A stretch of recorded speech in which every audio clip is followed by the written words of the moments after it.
Hey, I'm on the edge of my seat here, back again with another brand new stream, and today is the fourth part of my Like a Dragon 8 Infinite Wealth, though the 8 isn't really in the title anymore, they kind of got rid of it. However, because of this infinity sign, the infinite, it's like a kind of pseudo 8, little symbolic, allegorical 8. But yeah, no, my previous stream, part 3, wasn't really a stream. It was just a recording, which I then did commentary over, which, hey, some walkthroughs kind of work like that. Not all walkthroughs on YouTube are live. However, I did feel that something was kind of missing. I kind of wanted to do it live, have a bit of audience interaction. However, I still was kind of in a situation where I didn't have the best Wi-Fi, and really the only way to, consistently be playing Like a Dragon Infinite Wealth and also being able to continue the walkthrough is just to record footage and add commentary after the fact. But instead of doing that not live, I've decided to pretty much take my footage and pretty much commentate over it live instead of commentating over it and then exporting that as its own video. And also this saves me a lot of space because these are 2 to 3 to 4 hour recordings at 720p, but I am doing the best graphics 720p, so it takes up a lot of space. I'm trying to get some really high quality recordings, well, aside from the frame rate, which runs halfway. So yeah, no, without further ado, let's start this stream. Oh yeah, by the way, I've sped up all the footage 250%.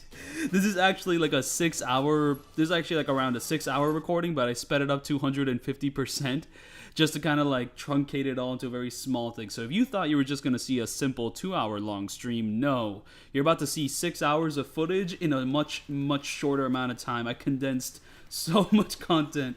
Netflix, I'm just stealing Netflix's idea where, just speed through everything, just, watch The Sopranos at twice speed. But now I'm doing it. Yeah, let me know if the audio is good. I definitely want the game audio to be nice and catchy.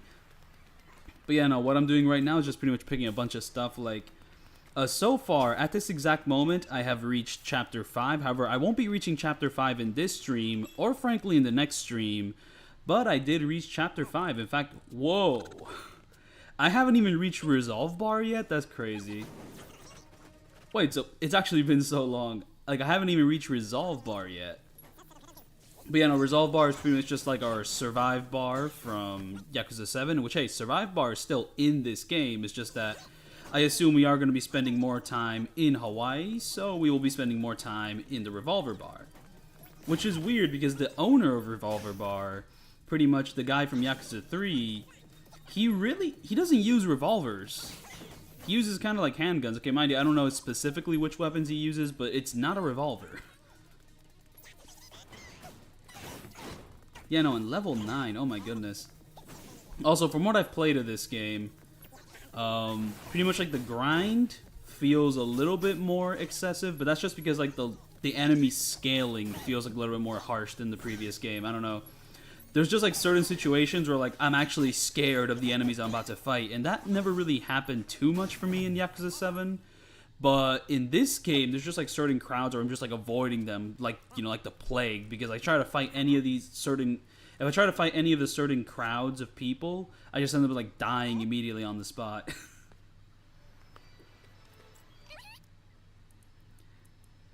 I'm just really glad that the legend difficulty does exist in this game. However, for curiosity's sake, I actually typed in Like a Dragon Infinite Wealth legend difficulty into YouTube, and no videos have popped up. No one is making videos on that. I also have a pretty bad habit of just kind of skipping through text, and that habit is going to be a lot worse now that I've pretty much sped up the footage 250%. And yes, this recording is pretty much 1280 by 800, the Steam Deck resolution. I don't know, it's just because I'm not connecting my Steam Deck to the TV, so the only resolution I have access to is 1280 by 800. But once I connect to the TV, I can pretty much make it 1280 by 720, so on and so forth. It's not like I can speed up this game in game, because I can barely run the game at normal speed anyways. Trying to speed it up will just pretty much crash my system. It could probably crash a PS5 system, just because the PS5 is not optimized to run this game at such a fast speed. But hey, that means the loading screens are faster per se.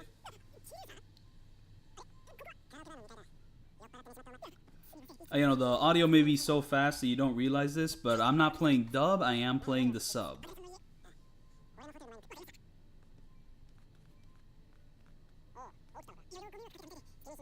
I don't know, the faster speed kind of makes it kind of look like it's 60 FPS. Well, normally it doesn't look like that because it's just always chugging. But it still has its like speedy up chug. But yeah, no, like just every time that little Nancy here keeps showing up and I don't have access to her summon, it just makes me more mad. I mean, I know that this game has like a new summon where Nancy like combines with like a shellfish or whatever, and you need to do that side quest to unlock the new summon. But why can't I have access to the old summon while I have Nancy? Because the summons are like some of the most useful stuff in this game. And yeah, here's a real person. This is Kson, who used to be a famous VTuber called Coco, but then she had to like retire that for some reason, but then she rebranded to like another like pretty much VTuber thing or whatever.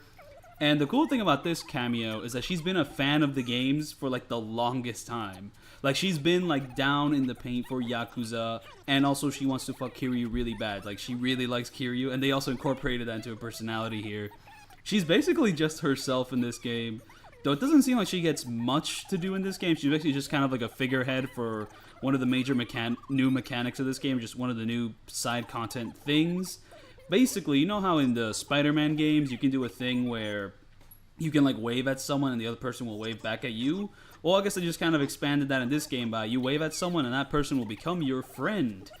And pretty much you just make a bunch of friends throughout the city and whatnot. And every friend that you pretty much interact with has like their own like detailed description of who they are. I have not read any of them, but you can read them. They actually have like descriptions and whatnot.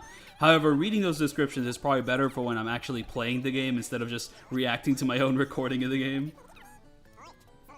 But yeah, like I've seen a few of them, like they're all very funny and like silly. Just the Yakuza localization team are really good with this sort of stuff, and just Yakuza in general is really good with this sort of stuff. All like so much of the personality of Yakuza just comes from the flavor text.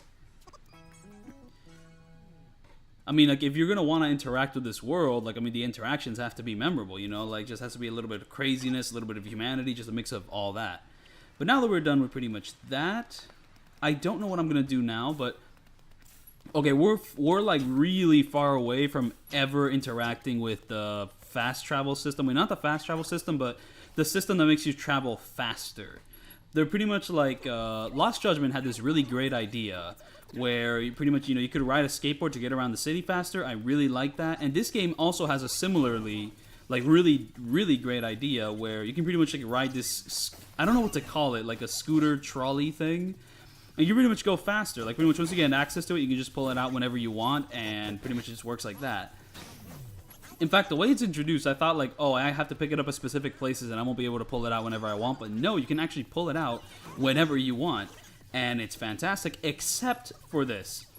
I don't know, I mean, this game, I mean, is it just me, or does this game like just have a bunch of random pick up like this game just has a bunch of items that you can pick up off the ground, like a lot more than in Yakuza 7. Because I just feel myself more inclined to just like run around the city and just like pick shit up. And I just do not remember doing that in Yakuza 7. But in this game, it's like happening like every like, you know, 20 feet or so, there's something to pick up. And the thing is, whenever you're riding like that little scooter thing, you can't pick anything up. So I've just run into the situation where it's like, oh, I'm going to ride the scooter to, you know, quickly get around the world. But instead of quickly getting around the world, I end up just like, I ride the scooter, and then after I ride the scooter, I end up like finding a little collectible thing I want to pick up. Then I have to get off the scooter, pick up the collectible, and then I'm like, oh, let me just get back on the scooter again to pick up the collectible again. But then what ends up happening is, oh, I run into another collectible just like 20 feet ahead of me, and it's just like, it's like the stop and start, and why couldn't I just pick stuff up while being on the scooter? And it's like, oh, that's just going to have to be something they're going to have to, like, introduce in Yakuza 8 and whatnot.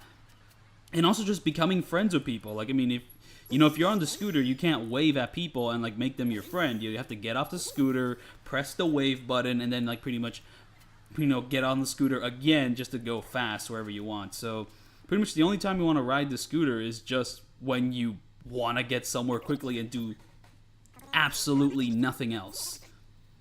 Thing is, like, I am not at that point in time. I always need to collect more things. I always need to, like, you know, make more friends, you know? So at this point, I actually feel more content, like, just running around the place instead of using that scooter all the time. Also, I guess I should start talking about like the story demo, which came with like a Dragon Gaiden, because there's actually some like solid differences between that story demo and this game and just the actual game. For one, Kazon never gets introduced in the story demo. That's like purely this game. And also, this was like one of the previous streams, but pretty much like, you don't get like the big Kiryu has joined your party like icon in the story demo. He just shows up and is part of your party. And in this encounter, there's like a big difference, which I'll mention when we get to that difference. Like right now, it's playing out pretty similarly. Why is the footage fast forward? Well, I'm glad you asked. Let me explain. So basically, I've run into a situation where I wanted to play Like a Dragon Infinite Wealth, and but I didn't have Wi-Fi to do a stream, but I didn't want to not play Like a Dragon Infinite Wealth, but I still need to keep the walkthrough going, so I pretty much recorded footage of the game, but then I've also run into a situation where I've recorded footage of the game and I have to commentate over it, but I didn't want to do like a whole recording and like, not do it live so that people can't ask questions. So I'm pretty much just like streaming myself or pretty much reacting to the footage which I recorded. However, the footage which I recorded for this part was 5 hours and 42 minutes long. So I decided to get experimental and I pretty much sped up all that footage 250%. Just so that the video will be like 2 hours or so instead of 5 hours and 42 minutes. Like I definitely want to, I think it's a bit of a bad habit to just kind of like record the game instead of stream the game while playing it. And I plan on avoiding that like moving forward, but for now I have a bunch of footage which I've recorded and I'm kind of just backed up on. So I'm pretty much just going to like give you all my experience, but like in Alvin and the Chipmunk style. Here we have a... There's never been a purple Alvin and the Chipmunks. There's a red one, so Ichiban can be Alvin. I really like this shot. I like the framing of this shot. It's really cool. They're just like friendly. Yeah, for my Zoomer audiences, I'm really trying to tackle that TikTok audience. I just need to put like a little like Maze Runner here on the bottom right, a little bit of Family Guy in the bottom left. Just I could really be optimizing this. Whenever I move to TikTok, I'll just kind of take these stream clips and just fuck around with it. And, it's scary. They're playing the scary Alvin the Chipmunk music. Which Chipmunk will this guy be? None of the Chipmunks have like a gray outfit. I mean, really, like Ichiban's like the only one who can activate his like Chipmunk powers, right? Because he's the only one wearing a color similar to like a Chipmunk. I mean, there's never been a purple Chipmunk. Wait, is one of the Chipettes purple? Can he be a Chipette? I don't know. But I don't think any of the Chipettes are purple though. They're just like a lighter color of the same color. Like the main Chipette's like pink, the Theodore Chipette's like light green, and the Simon Chipette's like blue. Like there's no purple. Like what colors combine to create purple anyways? I forgot.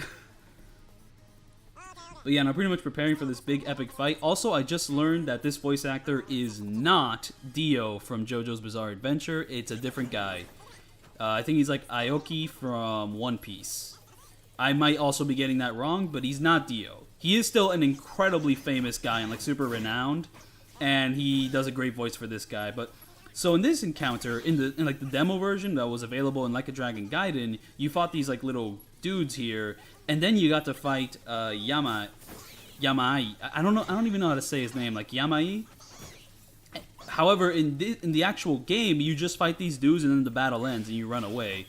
And the reason for that is because you already fought the dude with the crowbar beforehand in a previous fight, but that never happens in the demo. So I decided so I'm pretty sure the developers, when making the demo, decided, hey, we're only going to include this section of the game, so we might as well just include him as a boss fight because, they didn't play the previous chapter where Ichiban gets to pretty much fight him one-on-one. Well, not exactly one-on-one. He had a little bit of support from the guy in the wheelchair, and oh my goodness, it's actually been so long since we've seen that guy in the wheelchair. He gets a huge introduction in, Chapter 2. I mean, hey, I'm just reminiscing from my experience in Chapters 1 through 4 and 5. And yeah, the intro of this game is super, super long. It just takes forever for the game to really open up. And frankly, I'm not even at a point where the entire game's open up. And to be fair, that is true of a good number of Yakuzas. I mean, Yakuza 0, you don't unlock, the big cabaret club, all of the big cabaret club stuff until, Chapter 8, right? You have to go do Chapters 5 and 6 to do Kiryu's, club stuff, or Kiryu's, real estate stuff. And then chapters like 7 and 8, yeah, to unlock all of Majima's stuff, and it's like there's only 17 chapters, so it's like, whoa. Though to be fair, before chapters 5 and 6 and chapters 7 and 8, there is side quests available, and this game is kind of following a similar format.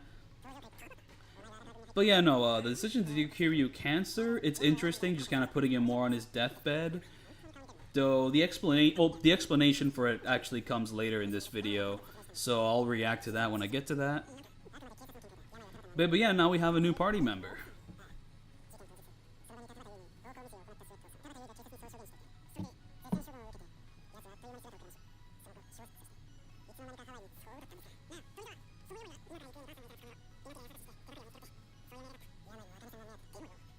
But yeah, no, how is the audio? Is like the game audio balanced? Is like the mic loud enough? Just wondering about that at the moment.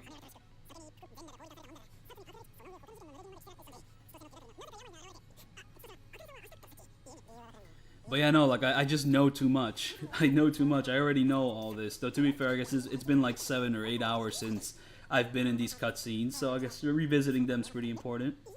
Okay, so I can read this. I just can't like, you know, follow along and like you know, speak it at the same level, at the same speed that they're doing it.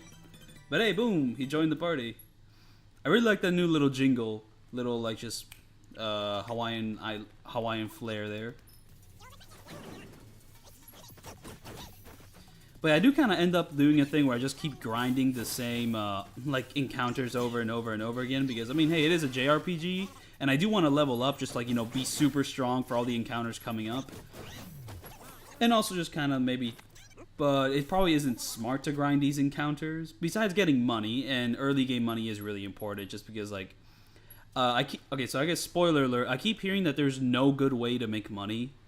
Yakuza 7 had like the business minigame, and you could like grind that to get like a good couple bucks or whatever. But this game, I hear that a lot of like the big side content stuff does not give you the best of money. Like this game is called Infinite Wealth, and you're always like scrapping by for wealth. I mean, I guess the infinite wealth they're talking about is not in a positive context. And hey, this mascot's back. I'm a big fan of this mascot. I like it a lot. It's a cute little thing. Look at it. Like, you use the arms to control the ears. It's so cool. And also, like, most of the side content is just side quests involving this dude are pretty cool. Not the dude inside the suit, just the mascot. Like, Lost Judgment had like a pretty funny encounter with this like creature. And of course, Yakuza 7 and just the introduction to the online game is really cool.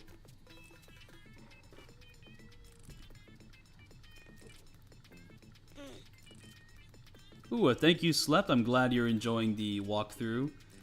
And I mean, I wouldn't say I'm too unpopular. I mean, like 9,300 is a lot, and I'm very thankful for that. But I mean, I'm always down to pretty much keep growing the channel and all that. But yeah, no, we're not collecting Tojo Clan crests anymore. We're just kind of collecting blessings. Oh yeah, no, and the encounter rate just feels a lot more aggressive. Like there's just like enemies crawling all over the place. While in Yakuza 7, I feel like it was easier to like avoid people. Just kind of roaming around and all that. Also, I do end up doing a thing later on where I turn off the minimap, but then I quickly turn it back on just because like the minimap is just way too useful in this game specifically, just for knowing like where enemies are going to be or just where certain collectibles are going to be. The reason I would want to turn off the minimap is just to like immerse myself in the game more, but it's just like I don't even have the entire map unlocked yet. That's actually one of my favorite things about Yakuza 7 and Yakuza 8 is just bringing like this mystery to exploration, which just does not exist in any of the other games. Like, look at all those like grayed out, blacked out parts of the map. You actually have to go there to unlock it. And when you go there to unlock it, you unlock taxis. I mean, you pretty much unlock like the different encounter. You pretty much unlock like you get to know like where you're gonna go with like the restaurants and all that. You just get a better idea of the geography, but you actually have to go there to pretty much figure it out. Yakuza 5 level encounter rate bad? I don't know. I don't know about that. Because I think it is easier to get away from enemies in this game, so it can't be like worse than Yakuza 5's like encounter rate. Because I mean, Yakuza 5's encounter rate, I mean, I don't mind it too much because I mean, I like playing Yakuza 5 and all that, but it is pretty aggressive. But the reason why the aggression in Yakuza 5's encounter rate is more noticeable than the other games is just because you do not have the movement to like maneuver away from those enemies as much as you do in like previous games. I mean, shit, getting away from enemies in like Yakuza 1, 2, 3, 4 can still be challenging, especially with how fast some of those enemies are. But like in Yakuza 5, oh, yeah, you no longer have to interact with taxis to mark them? Oh, I mean, yeah, I guess you don't have to use them in order to make them usable, but you still have to like go to the area and like pretty much walk around them per se to make them usable. You just like pretty much unlock the area or whatnot. But yeah, you don't have to use them in order to like pretty be able to jump around with them and whatnot. I mean, you don't even have to use like your app on your telephone to pretty much speed run over to a taxi. You can just like pretty much open up the map and just click a taxi, and you pretty much the taxi just takes you there. So yeah, no, like I mean, Kei-san, she does not seem to have too big an impact in like side content or whatnot, aside from just the whole friend system. Whenever you get like a certain amount of friends, you get like a little item to celebrate or whatnot. Also, this bar increases like my evasion like stat or whatever. However, what worries me is, wait, did I even order everything? I don't know. Yeah, so here I'm about to get like pretty much like I'm not gonna miss a single note while doing this song. And since I'm playing in the sub, it's not gonna sound awful and auto-tuned. Just like, I mean, I'm actually surprised I did not miss a single note here. I was not expecting to do that. Though if it was at this speed, I probably would have missed a lot more notes. But Judgment just seems to be a very easy song, because I am not very good at this minigame. Really, a little like Night Court Judgment here.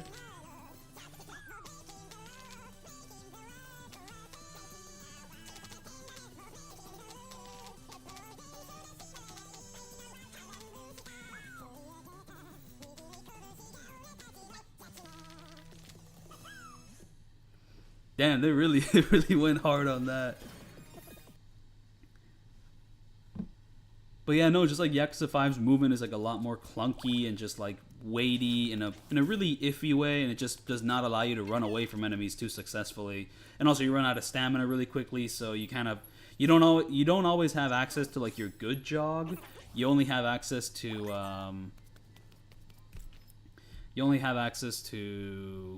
pretty much like. You just get like a slow jog after doing like a nice sprint for like 10 seconds or so. So just that also makes the encounter rate more annoying in Yakuza 5. In this game, you do not have that issue. You pretty much have infinite like sprint and all that, so you're pretty much good there. But yeah, no, I don't plan on revisiting the karaoke until we unlock Chitose. Oh, spoiler alerts, you're gonna unlock Chitose later in the game. Not in this stream, but we all will be unlocking her later in the game. But yeah, no, just because like her karaoke song is awesome. Like she gets like one of the best songs in the game. It's an incredible song. And oh my goodness, that hit dealt so much damage. But yeah, no, these dudes, they're not too bad.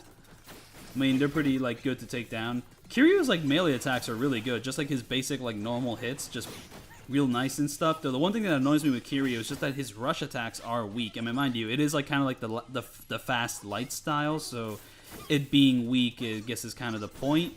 But it just feels like I've been in so many situations where like there's two enemies and both of them have like nipple health, and I use the rush style, and one rush combo to like hit one enemy does not kill them, and it just kind of annoys me because it's like they had such little health. Like, why couldn't you just kill the both of them at the same time?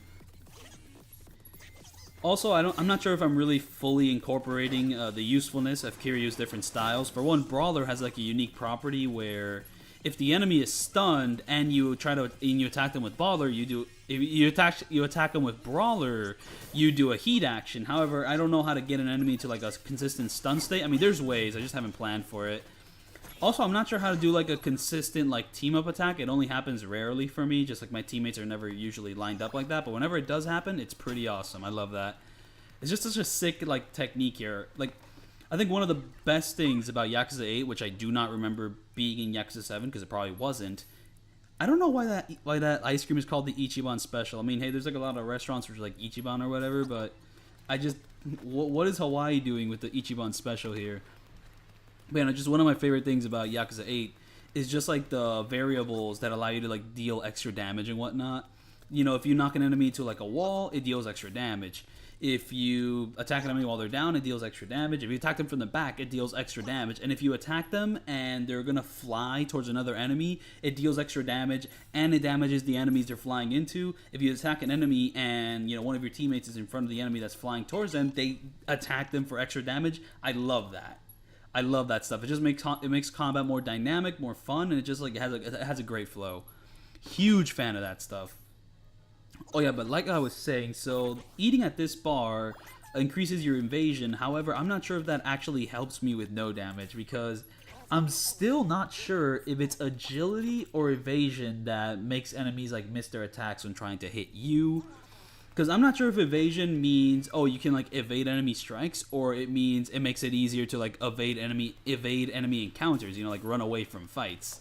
Because I swear I've been in the situation where like I increase my party's agility, and that's like the only times where they avoid enemy attacks or just run away from them. So yeah, this game, the level scaling, there's just like enemies that are a lot more tough. Whenever you see like a purple enemy, that's like your cue to run away, because there's no way you're gonna be able to fight the purple enemies. They're like way out of your league. Like there's literally no way.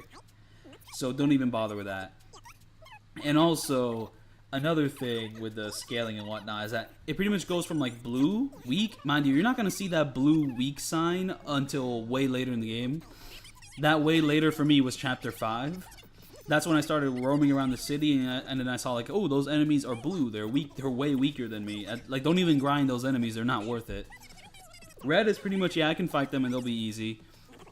But purple is like, that's impossible. Don't even try it. But then there's like a bigger like warning than just purple. It's like black red, and that's like super dangerous, raw. And I think there's like another one, but I do not know the other one. So anyways, here's like a little Tinder side quest.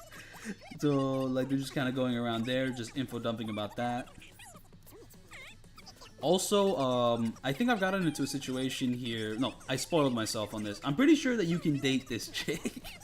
Pretty much, like, you have to date all the chicks on, like, the little Tinder side quest thing. Do, like, all 10 encounters or whatever. And then you date Purple Lady here. So, yeah, no, this game still has, like, a whole date system. But, like, the Tinder system is, like, separated from the date system. Like, they're not, like the Tinder encounters are not related to like the people you can date. Like the dateable women are like completely separate, which is just weird. It's like, oh, you don't get to actually date any of the people on this dating app. They're just kind of like a one-time, like one and done thing, which I mean isn't like too unrealistic.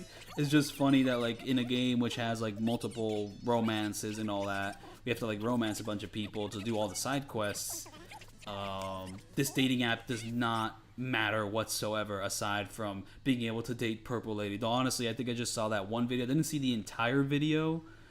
Like, this game also has an ending where if you date everyone, you're pretty much cheating on everyone and they all gang up and try to kill you. Little fucking Persona trope or whatever, which is also in Yakuza now.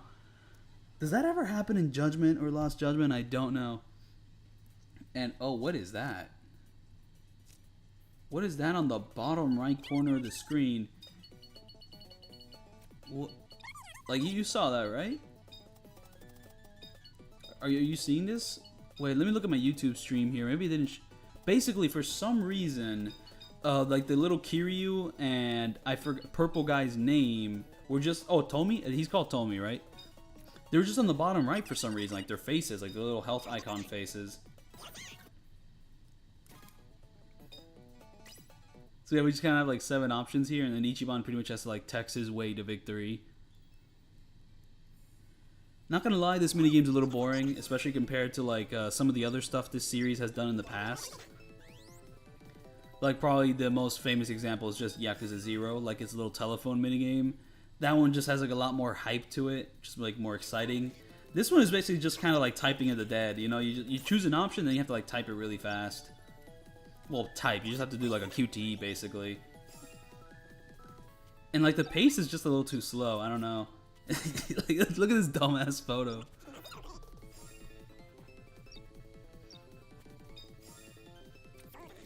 Because at least with like the little telephone minigame, it's like this weird shoot 'em up. We have to like charge up your beam. You have to like aim it precisely. It's actually like possible to fuck it up. Well, here this is just easy. It's like, you know, you have to like just... reading, you just select an option or something like that. Once you select an option, you have to like do a little QTE there, and it's just kind of like, okay. And then you just kind of get a little photo there. Like, fuck, he's getting fucking feet pics. Thing is, he's getting catfished in this one. So just like the telephone minigame, you know, you don't always win. You just get catfished sometimes.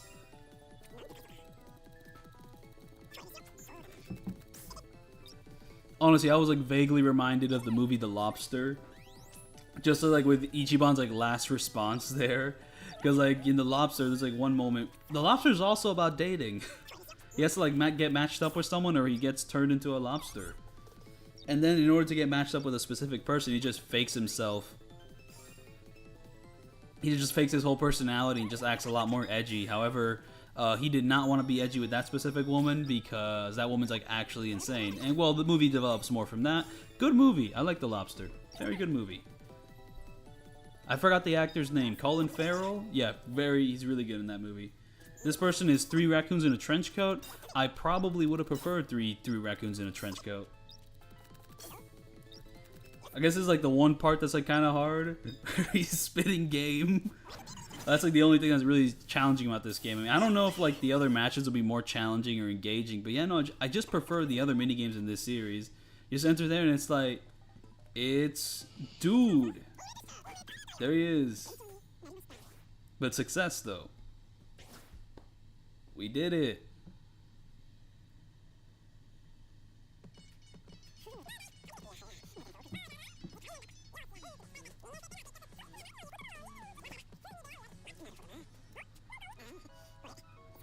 So yeah, this lady also can't be any of the chick monks.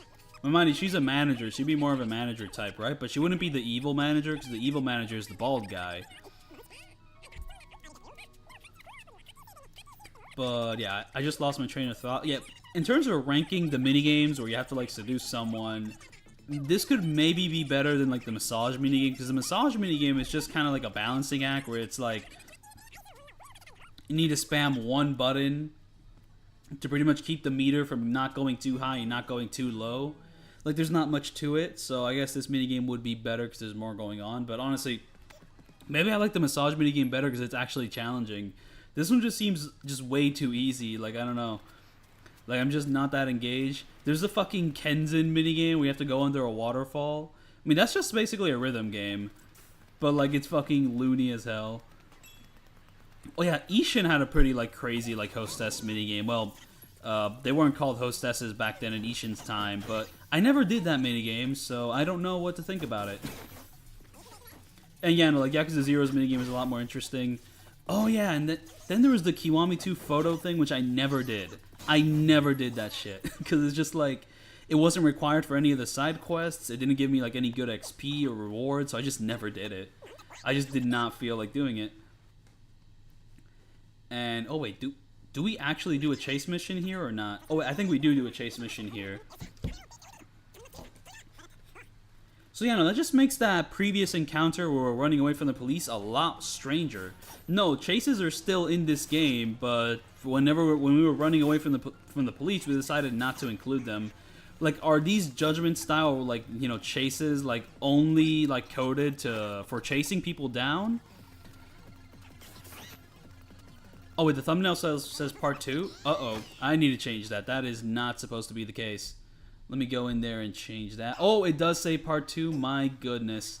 Okay, let me change that to part 4. I mean, I exported a whole new thumbnail and everything. So, let me just... that was my fuck up. My bad, guys. I mean, I made a whole new thumbnail and everything, and I just forgot to put it into the video. But yeah, no, part 3, I just did not do it live. I just uploaded it as a normal video. I have a playlist of my walkthroughs. Honestly, I should probably put the playlist... Yeah, I should probably put the playlist, like, in the description of these videos just to, like, you know, alleviate confusion. But yeah, no, part 3 is just, I just didn't do it live. I just recorded footage, and that's pretty much how I did that.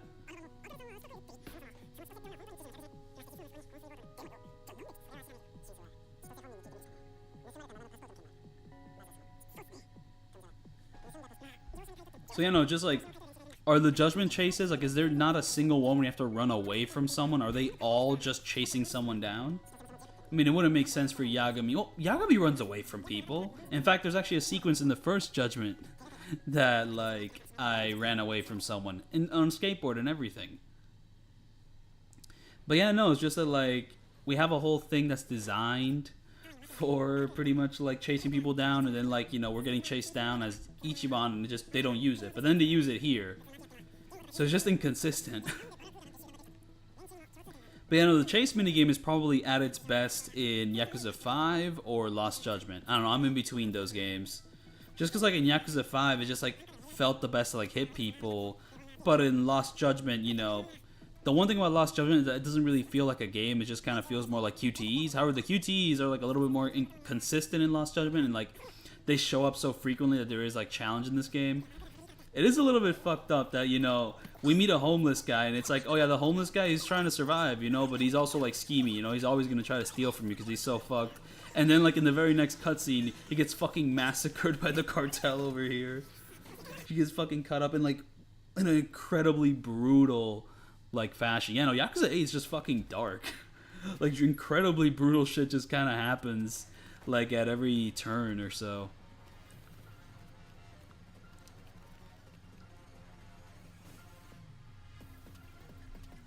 And here I think I went to get like a cup of water or something, or like I had to pause the game.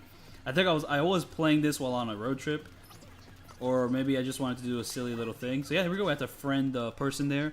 One of the most annoying things about this game, well, I mean, I say one of the most annoying, but it's not a huge deal. But something which does kind of annoy me is I try to like friend someone, but the person I'm trying to friend is like right next to an enemy, so I end up fighting the enemy and I don't friend the person. And then when I'm done with the enemy encounter, the person isn't there anymore. That does like annoy me a bit.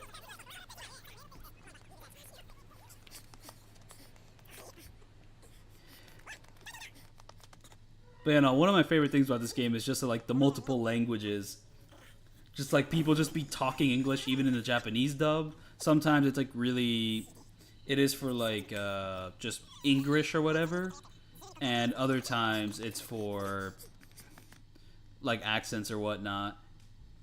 But that's just really funny. It just makes me wonder how the dub sounds like whenever they have to like incorporate different styles of English, or for the characters to say, "Oh, I don't understand that. He's talking English."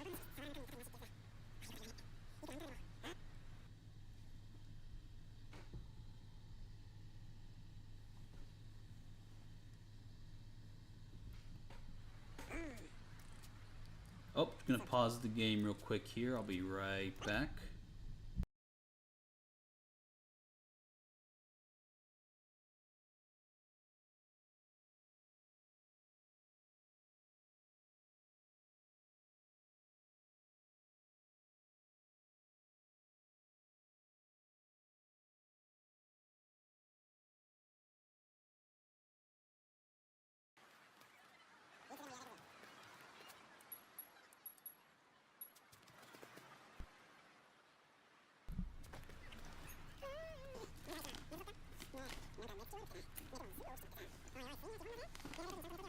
Okay, I just got some popcorn.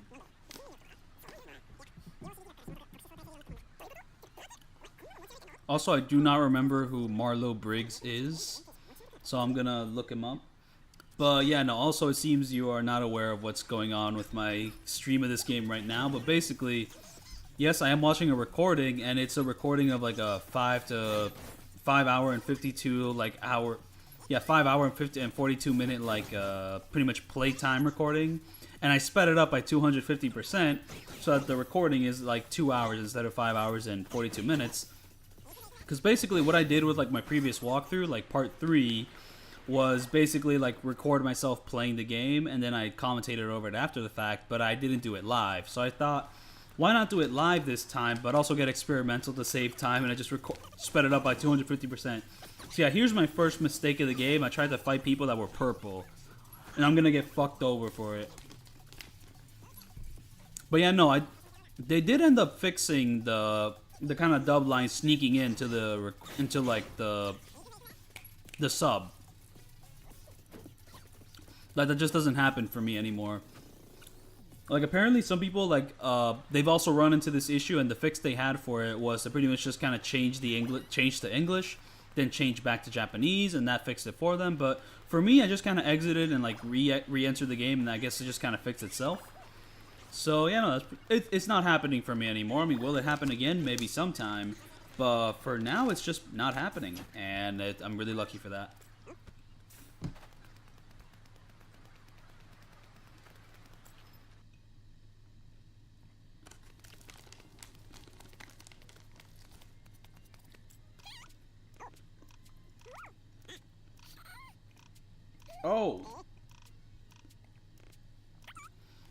Wait, Marlowe Briggs is a video game. I thought you were like referring to like a person or a movie. Oh, and it's showing up as a Xbox Live Arcade game. I do miss the times where I would like actually get those games. Apparently, Microsoft might be exiting the console race. I don't know, there were like rumors or something where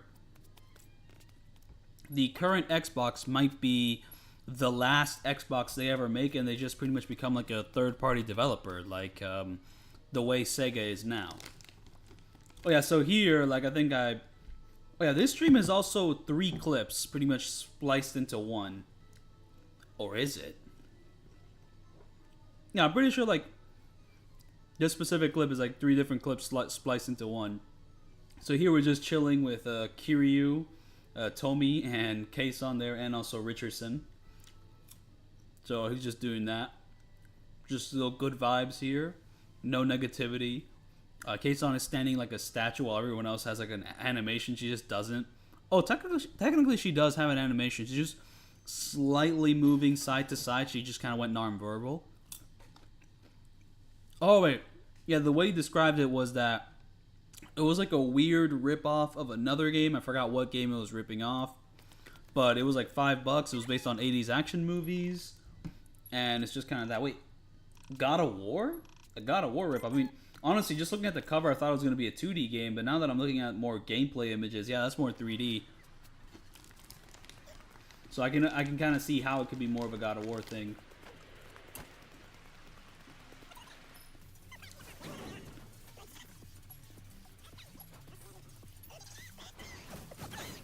But yeah, now that it's more daytime, that water is looking a little bit more nice and blue.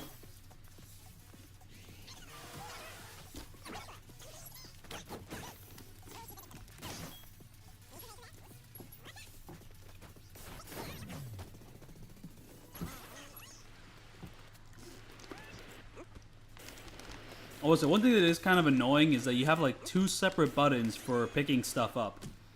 Pretty much like, you know, in order to like pick up trash from a car, you have to press the X button. But in order to just pick up stuff randomly like in the world, you just press the A button. So it's just kind of like I'm pressing 2 different buttons to be picking up items, just kind of garbage in the world. I just feel like, why couldn't it all just be the A button? Like, well, what's the point in like this weird separation?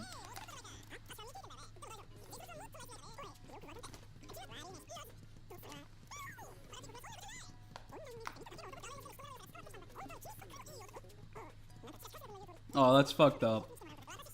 It's always sad to see studios just kind of crush, like, go down, especially after making, like, a game everyone likes. Which just didn't sell well at the time.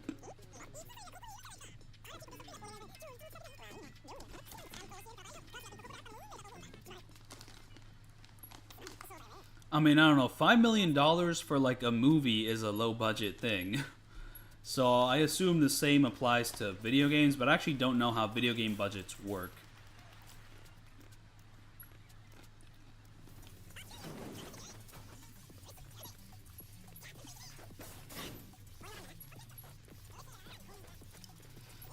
Like, that does sound relatively low budget, because if a game makes $5 million, like, in sales, some games, like, some companies will be like, oh, this game failed, it only made $5 million.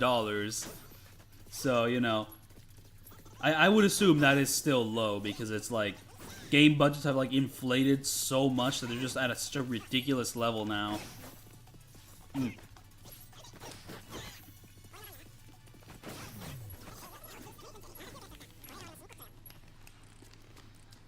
Oh yeah, so whenever you help out someone who's getting like harassed by people, you know, like you pretty much, you press A, you say, hey, knock it off. Apparently they always say the same line. And the line that they will always say is, who died and made you king, asshole? So you're going to see that text a lot in this game. Especially if you want to 100% it. Like, you will be seeing those words a fuck ton of times. But I don't remember the previous games being like that.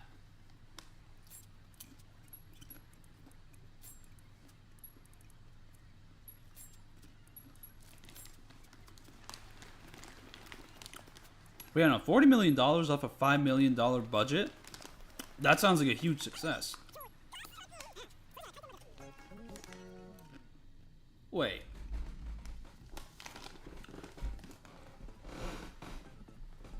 Wait, why did I deny that guy's side quest in the first place? Like, I mean, I pretty much talked to the guy. I denied his side quest. I ran. I did like a little combat encounter. And then I ran back here to do the side quest. No, but it's not who made you a king. It's who made you king asshole. That's kind of like the little play on words they do on this game.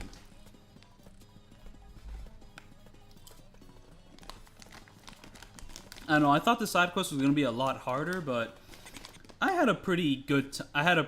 Good time memorizing everything, just because I already know that like poke is like tuna. The acai bowl is just the acai bowl. The ones I wasn't too familiar with were like the lau lau and the loco moco, or the hapia. But I know about grilled mahi mahi. I know mahi mahi is fish. So I guess in terms of serving people meals, I'm good at remembering that stuff.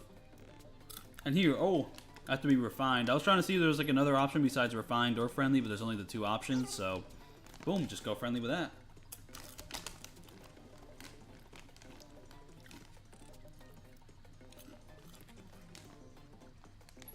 And here you go, friendly. That's me doing my famous Yagami scream.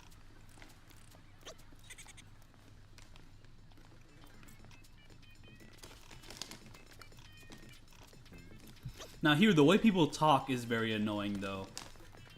Because they'll be like constantly editing their order while telling it to you. So they'll tell you one thing, then they'll change it to another thing, and then like they'll change it to another thing, and they'll be like, actually, just make it the first order. That shit annoys me so fucking much. I do not want to be a waiter to deal with all that bullshit. Oh my goodness.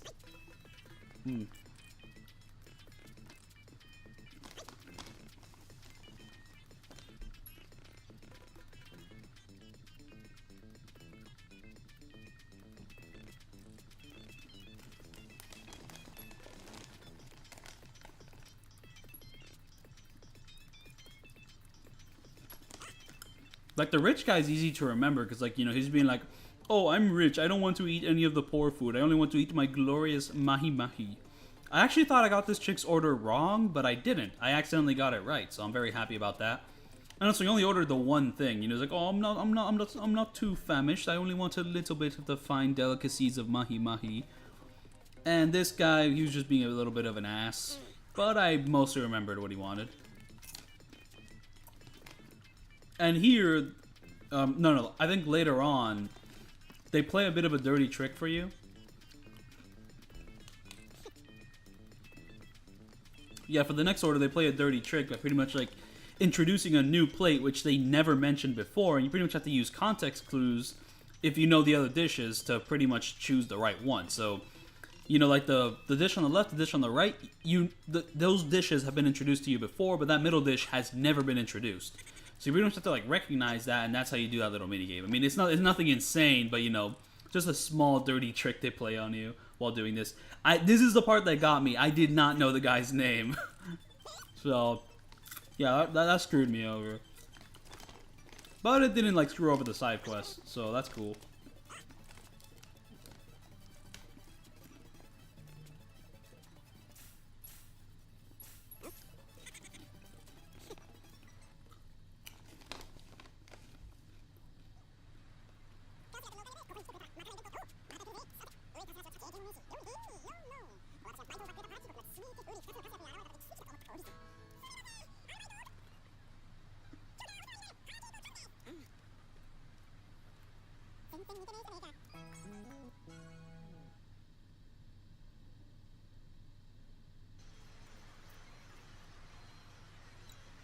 And here I guess I'm getting a little bit silly with the Kiryu photo. Made him a little piggy there. I was expecting a bit more filters, but I mean, hey, these filters are good. And here we have a little fisheye lens, and you can make him smile and all that, or do little like kissy lips or whatever. Be really mad, or just give him big ass legs.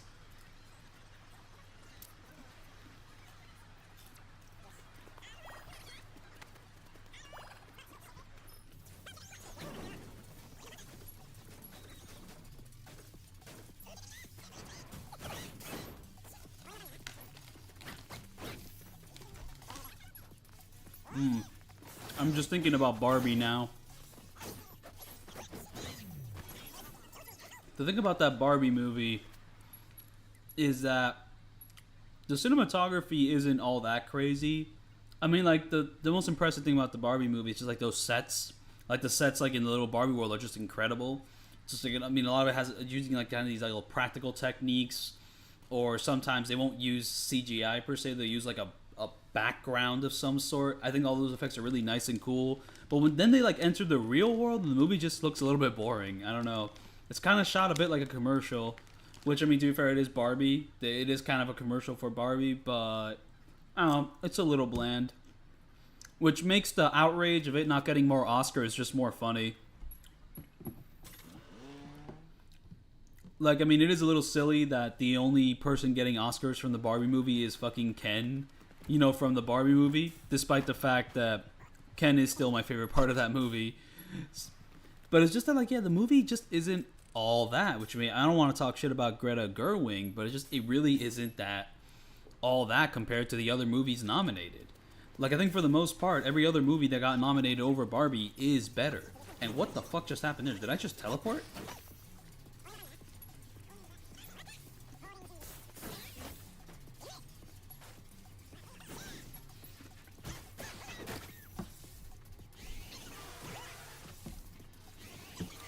Barbie being a man-hating embarrassment? I think the news about that is overblown. I think the movie's message is a lot more centrist than that. Like, it does not hate men nearly as much as people make it out to be. Like, the most man-hating thing which happens in Barbie is just a bunch of, like, throwaway lines. Like, they'll just say, like the narrator will say, like, some throwaway line, like, oh, in Barbie land, women are treated how men are in the real world. Just, like, a little lowbrow humor here and there. But, like, besides that, it really doesn't hate men. I mean, I don't know how a movie which gives Ken, like, the most significant arc of the movie can hate men, right? But also, like, I mean, it is just weird, though, how Ken has, like, the best part in the Barbie movie. And I guess, like, one way to think about it is just that when it comes to making a Barbie movie, Mattel are really protective of the image of Barbie, so they can't get too crazy with her arc, right? She still has to have like a bit of respectability of some sort. But Ken, you know, Mattel, they don't have to like protect Ken. You know, you can make fun of Ken all you want, so because they can make fun of Ken a lot more than they can make fun of Barbie, he gets to have the more like interesting section of the movie. Because, you know, he can be more flawed. He can be more of a dickhead. While you can't really make Barbie too much of a dickhead, though the film does make her a little bit of a dick. You know, she has to grow. She has to do her thing. But it's like Barbie just kind of enters a situation where they pretty much solve the thing with Ken, and then they kind of have to like make up something to pretty much end Barbie's kind of nothing arc, per se.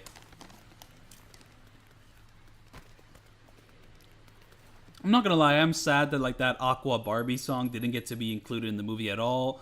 Though they did get Ice Spice and I forgot the other singer's name to pretty much do like a sort of cover sample of it or whatever. But yeah, no, I'm just gonna say I did have very high hopes for Barbie. I mean, I had a great time at the theaters. I actually showed up in costume and all that. But I guess over time, the more I watched it, the less I liked it. But what really surprised me is I ended up loving Oppenheimer a lot more than I ended up loving Barbie. I did not have high hopes for Oppenheimer. I mean, I thought it was going to be at worst good, but Tenet left a really bad taste in my mouth. I really did not fuck with Tenet that much. But Oppenheimer, I saw that movie and it's one of Christopher Nolan's best, if not it is his best film. I loved it a lot. I saw it like 3 or 4 times. It's probably my second or third favorite of the entire year. No, it probably is my second favorite of the entire year. Of, well, 2023. It's not 2023 anymore. That's insane. That is actually insane. But, you know, I saw a bunch of movies from that year, like 58, 54, 55, 56, specifically from 2023, so...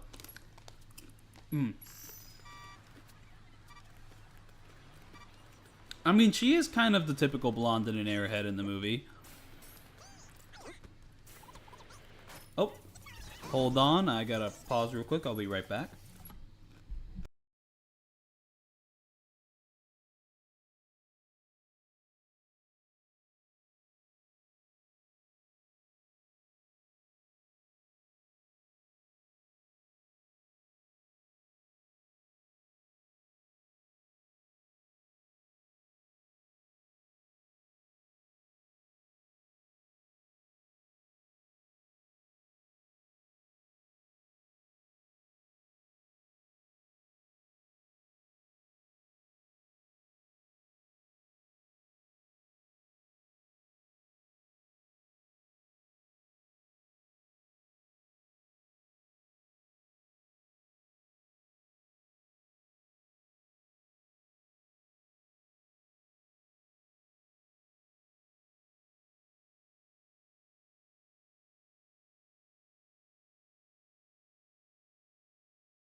Okay, yeah, that was a bit of a long break, but I am back. And oh,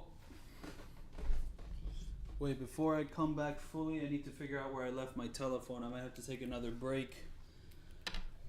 I've lost my telephone. Oh, where could it be? I'm gonna need to get my telephone.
Okay, found the telephone. I am back.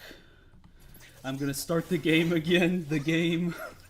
Also, I got some Sour Patches, and I got two different versions. I got the normals, and I got the watermelons. And, okay, so enemies can get run over by cars, but it seems that we can't. However, I might still be wrong on that. Like, you might still be able to get run over by cars while you're in combat, but, like, when I'm walking around the open world with Kiryu, I just don't get run over by cars, which is very strange.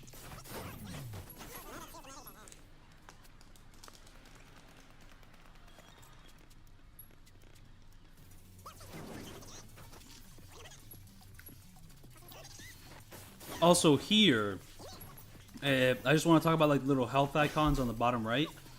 I'm definitely a much bigger fan of these portraits than I am of the portraits in the Yakuza 7. Because in Yakuza 7, the portraits are just like basically just like a little PNG of like their models or whatnot next to like a health bar, or whatnot. While here, they're more stylized, a little bit more drawn. I don't know, they just fit better with the game's vibe. Like, you know, it's more stylish, and I like that. I don't know, I guess these days, like, I mean, style and presentation and UI is really important. No, it's always been important. What the fuck am I talking about? Cool UI is, like, universal. Though I guess the standards of UI do change, like, you know, from generation to generation. Not the biggest expert on that, but I guess I just kind of have vague ideas, I don't know. Like, some UIs these days have become either more cluttered in areas or just become tinier. You know, so on and so forth. I'm not sure if Yakuza is the best example of studying UI and game changes, just because, like, it does seem to be, like, a tiny bit behind the times. I don't know. I mean, like, they always kept to, like, their style of, like, orange health bar for a really long time, while other games are doing other things, per se. I don't know.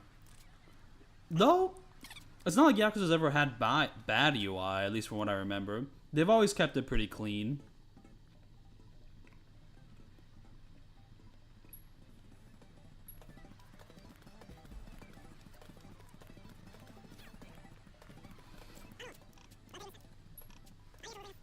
I guess the one thing is, Yakuza 5's UI is like a little bland when compared to like the previous games. Like the menus just don't really pop out as much as they did in Yakuza 4, like 3 and 4. Like I'm just remembering, like Yakuza 4, I love those menus because like they're so catered to like the different characters. Like when you're playing Akiyama's section, that menu is a bright red, you know, right? when you're playing Saejima section, that is a bright green, you know, like super strong, like very brutal green. And then when you're playing Tanimura section, it's blue. When you're playing Kiryu, it's purple because they didn't want to make the menus gray. But then you get to Yakuza 5, and all the menus are either gray, light green gray, light pink red gray. You know, like they're just a lot more subdued and just not that cool. So I guess that is one thing to mention. Also, whenever I do one of these conversations, I like to go into first person. I'll just like zone in on the character talking, just let them do little like lip flaps or whatever. So there's that.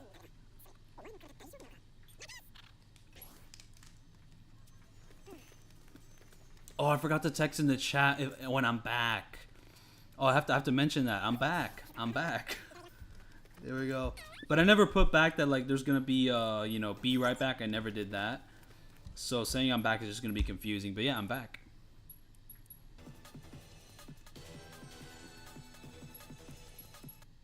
So yeah, that's when that previous video clip ends, and this is where the new one begins. But I sliced it together into this one part. Thing is, I actually have more recordings than just like the recordings I have in this 2-hour section, but I decided to make part 4 just this 2-hour section, and part 5 will be another section of video, which I still need to edit together and react to and commentate on. But I decided to kind of split it up just not to make the video too long.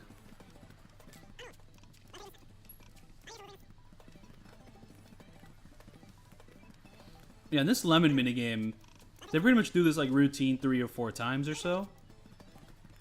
And each time it gets harder and harder and harder. And I didn't even realize that you can actually sprint while delivering these lemonades. And I never ran into this situation, but I'm pretty sure there's never a point where if you run too fast, you'll spill everything, because I mean, in the modern Yakuza games, the side quests do tend to be more forgiving than in the previous games. I mean, I was just talking about Yakuza 5, and Yakuza 5 has a very similar side quest to this one. Except in Yakuza 5, you can actually just straight up completely fail, and you'll get less rewards for it. While here, I guess like the only challenge is like getting to everyone in time. And even if you fail that, you still help out, and like the kids like still like, yippee! You know, you helped out or whatever. Well, and also, but yeah, there's never a point where I think you can like spill the drinks. While in Yakuza 5, if you bump into anything, you spill the entire like thing, and it's like the side quest is completely over. While in Yakuza 8 here, it seems like you only get slowed down slightly when you bump into someone. I just saw a friend. I just saw a friend all the way on the right, at least, or maybe I'm just like losing my mind. But yeah, I just saw like someone I could have friended, and I just ran right past him. I don't know if like I activated like the side quest too quickly, or if I just didn't see the guy. But I think I just straight up didn't see the guy.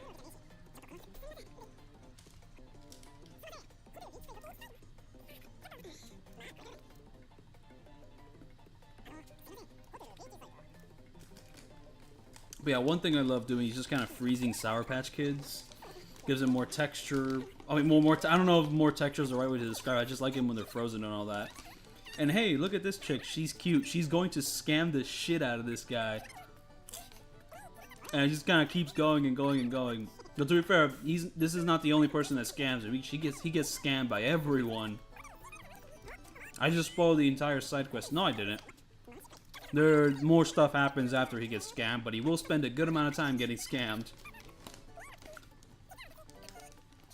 That is not true.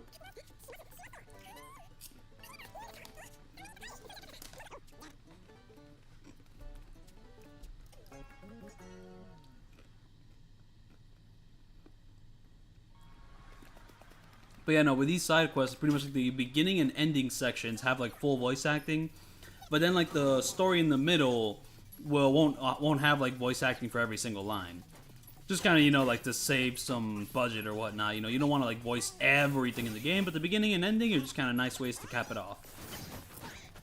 Though, what does it matter when I keep skipping lines?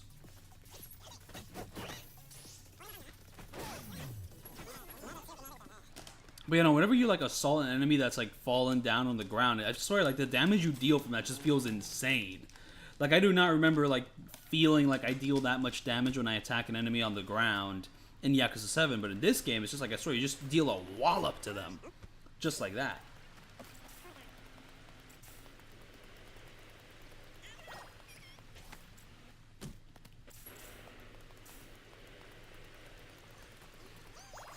As for my favorite movies of the year, I mean, I guess I mentioned Barbie. That movie is like at number 34 of the 56 movies I've seen this year.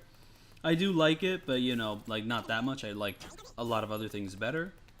But in terms of like top five, it's like fucking Killers of the Flower Moon. That's number one. I've only seen it once though. I really do got to give it a rewatch because I guess when movies that long, like I mean, is it really my number one if I can't watch it again? Though mind you, it is an incredibly grueling and depressing and like oppressive movie. It's not that much fun to watch, but like shit, it's incredible. Like it's art. I do gotta see it again though, just to be certain that it is my favorite of the year, and I don't like Oppenheimer better, which is my number two favorite of the year. I love that movie a lot. I've seen it 3 or 4 times. I'm pretty confident saying it's one of Christopher Nolan's best films. As for number 3, pretty confident saying that it's probably Poor Things. Poor Things, I've seen that movie twice. I liked it a little less the second time, but it's still a fantastic movie, and I highly recommend seeing it. It's probably my favorite of Yorgos's catalog. Though I still need to watch his other films, like, you know, Killing of a Sacred Deer. I think he made a movie called Sawtooth. I mean, I've only really seen The Lobster and The Favorite from him, so Poor Things is like my third film I've seen from the director, so yeah, no, I gotta watch his other stuff just to be confident that I can say it's his best stuff. But yeah, no, like these side quests in particular, like this Lemonade one, and the one where you're helping the dude get scammed by like the hula chick or whatever, they're just long. They're long ass side quests. Like they're very meaty. You have to like go to their little icons like 4 or 5 or 6 times to like completely finish them. So they take a while. And they're also the sort of side quests you have to like do them, then you have to like run away somewhere and then come back to activate the next event. So it takes a while. And like the story is like pretty expansive, you know, like it's got like sort of they have like a whole little 3-arc structure. I'm pulling that one out of my ass. I'm not even sure if they have a 3-arc structure. I just like throwing that word around, but I don't know. So actually, let me see if I can like distill these events into a 3-act structure. So for the Lemonade side quest, I guess spoiler alert. Act 1 is just being introduced to the kid, and then you're helping the kid out. I don't know when Act 2 would come in really in this little mini story.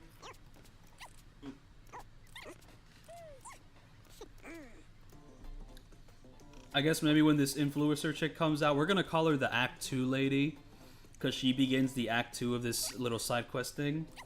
Things kind of start coming up in his favor, but then a dark secret, a low point, enters the scene after the influencer helps out, because he gets all the money, but it's not enough. And then we have the drama. I guess kind of the third act is we meet up with his abusive uncle, and you have to fight him. It's like, oh shit, we need to beat the shit out of him. Wait, no, that's not even the climax per se. No, it could be. So that's the climax. You know, you beat up his abusive fucking uncle. But then, like, the ending, just kind of like the conclusion which wraps everything up is when you go to the airport and he helps out with the money. You know, everything comes full circle. That's the little 3-act structure. Though it's like, it's so tiny that I'm not even sure if 3 acts really applies to that little story. I mean, it just kind of made a little story that has like a little stop and start. Oh. But fucking, I don't know, there it is. I mean, maybe we could apply a Shakespearean 5-act structure, which I don't know how the fuck a Shakespearean 5-act structure works, I'm afraid.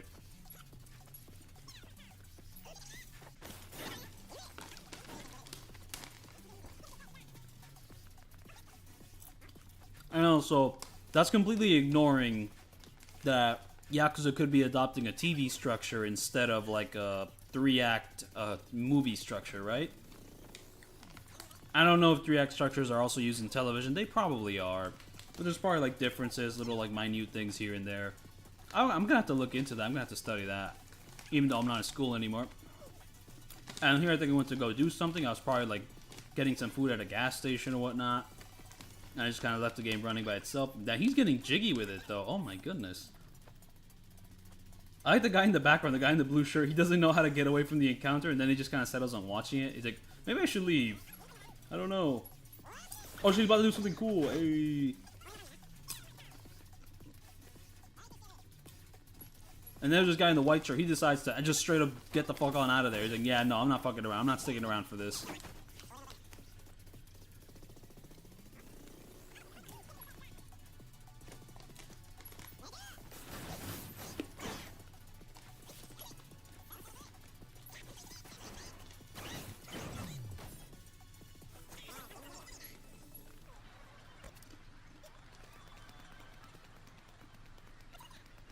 I can hear this guy's flip-flop sandals flip-flopping on the ground.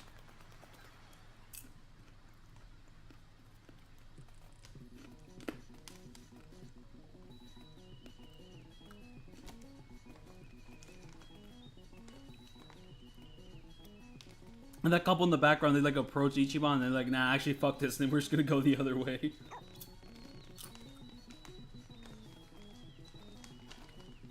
Just enemy behaviors of like... No, not enemies. They're not enemies. NPC behaviors. It's just like a mysterious thing.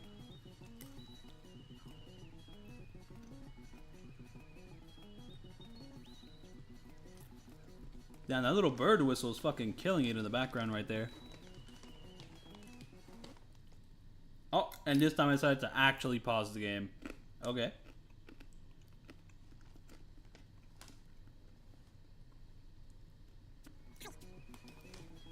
But yeah, honestly, I'm not sure which film I would put in 4th place. Like, I straight up forgot.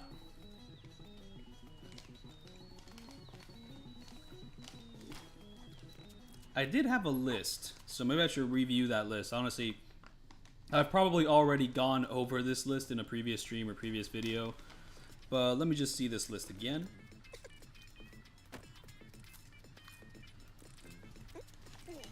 Oh! Oh shit. Of course, in 4th place, I have John Wick 4, baby. I fucking love John Wick 4. Banger ass movie. Honestly, I just want to watch it again because it's been so long. And also, I just saw like John Wick 1 through 3 recently. But not 4 again. I need to see 4 again. I don't have the Blu-ray for floorboards.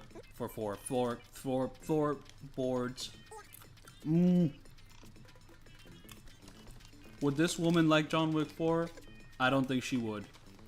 Would this guy like John Wick 4? Now that is a question I'm not even sure of either. Would this bird like watching John Wick 4? One thing which I don't remember is John Wick nice to birds in John Wick 4? Well, he's certainly not mean to them, but I don't think he's ever in a situation where he can be nice to a bird. So, John Wick's opinions on birds is neutral at this point.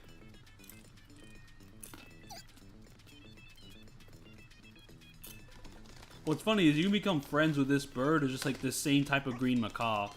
Like later in the game, you get to go to like a shopping mall, there's just a random green macaw. Like inside the building, you could like befriend it by giving it banana chips and all that. You know, the friend system, it's not just that you go up to someone and like wave hi at them. You become friends by, well, waving hi at people. Or helping them out while they're getting ganged up. And sometimes, like, someone you're already friends with will get ganged up on, so if you help them out, you'll just become more friends with them. You know, you'll become more friendly. You'll become buddies, right? But then for animals, waving hi to them, they don't give a shit. The way you become friends with an animal, you give it food. So that's pretty much how you deal with that.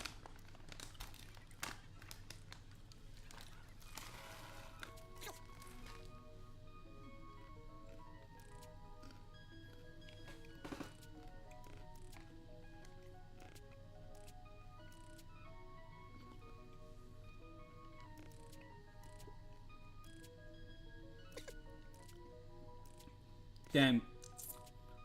He's crying, but like in fast motion.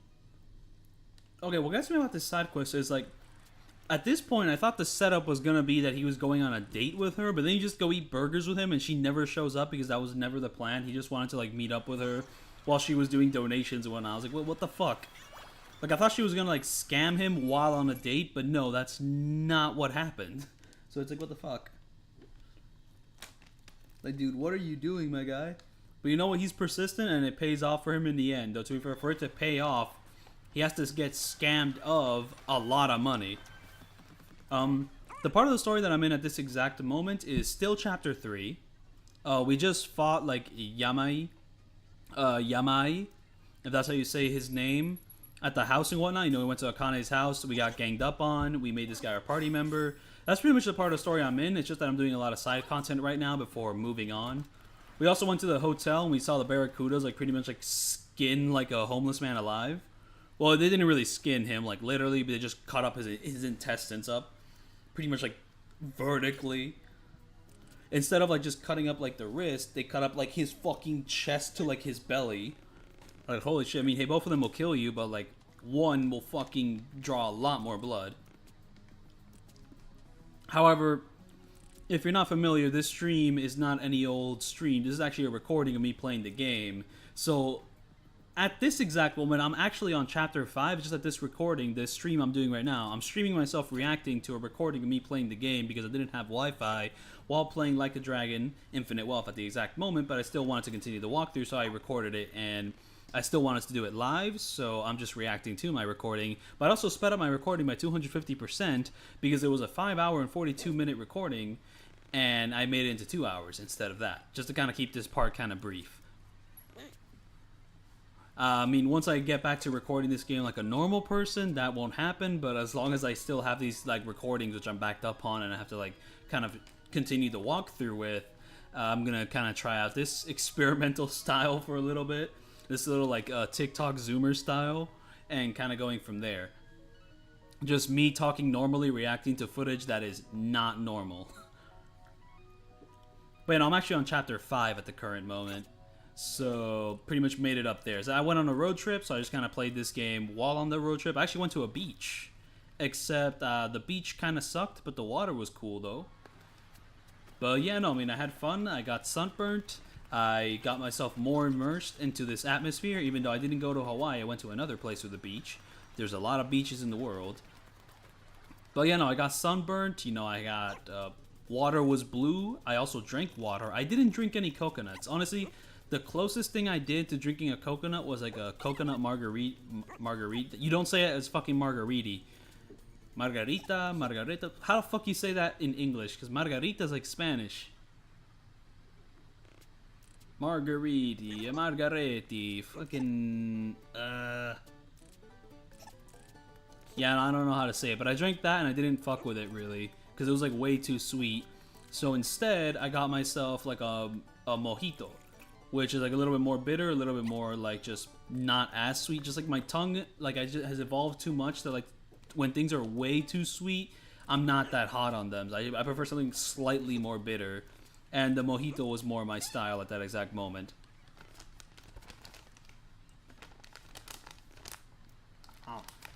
So all that will help me better no damage Yakuza Infinite Wealth. Well, no, Like a Dragon Infinite Wealth. That will help me complete my mission. And I have to complete that mission soon, because if I don't, I will never shave again.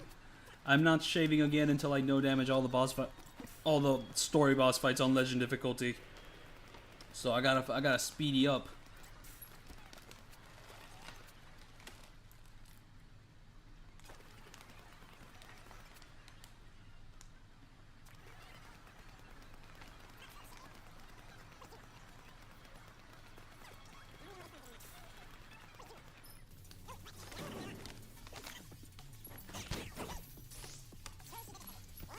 But yeah, no, just like streaming a JRPG just has to be annoying because you spend so much time doing random encounters. Like it has to get boring to commentate over, because it's like, how much can you really say every time you get into like a random encounter to grind or whatnot? I mean, it's got to be something which Pokemon YouTubers just run into. It's just like they have to do constant grinding over and over and over again. Though, I guess kind of talking to yourself like a psychopath does kind of help with like the needless grinding, because you can kind of pretend that you're talking to someone. Though, to be fair, on the stream, you would be reacting to people reacting to you. And, well, the way people react to you is that they'll be commentating and all that. So it kind of gives you something to do while streaming. So I guess streaming a JRPG game does make it easier than just playing it normally. Just, I don't know, like, when I was, like, playing Pokemon back when I was a ye old kid, because my first Pokemon game was Pokemon Black, and I had great memories with that. And then I also played Platinum, but I remember the grind in Platinum annoyed me more than the grind in Black. But to be fair, since Black was my first Pokemon game, I guess like the grind didn't bother me too much, because it's my first Pokemon game and it's awesome, and it's the fucking greatest game ever, and it looks amazing, and I love that game.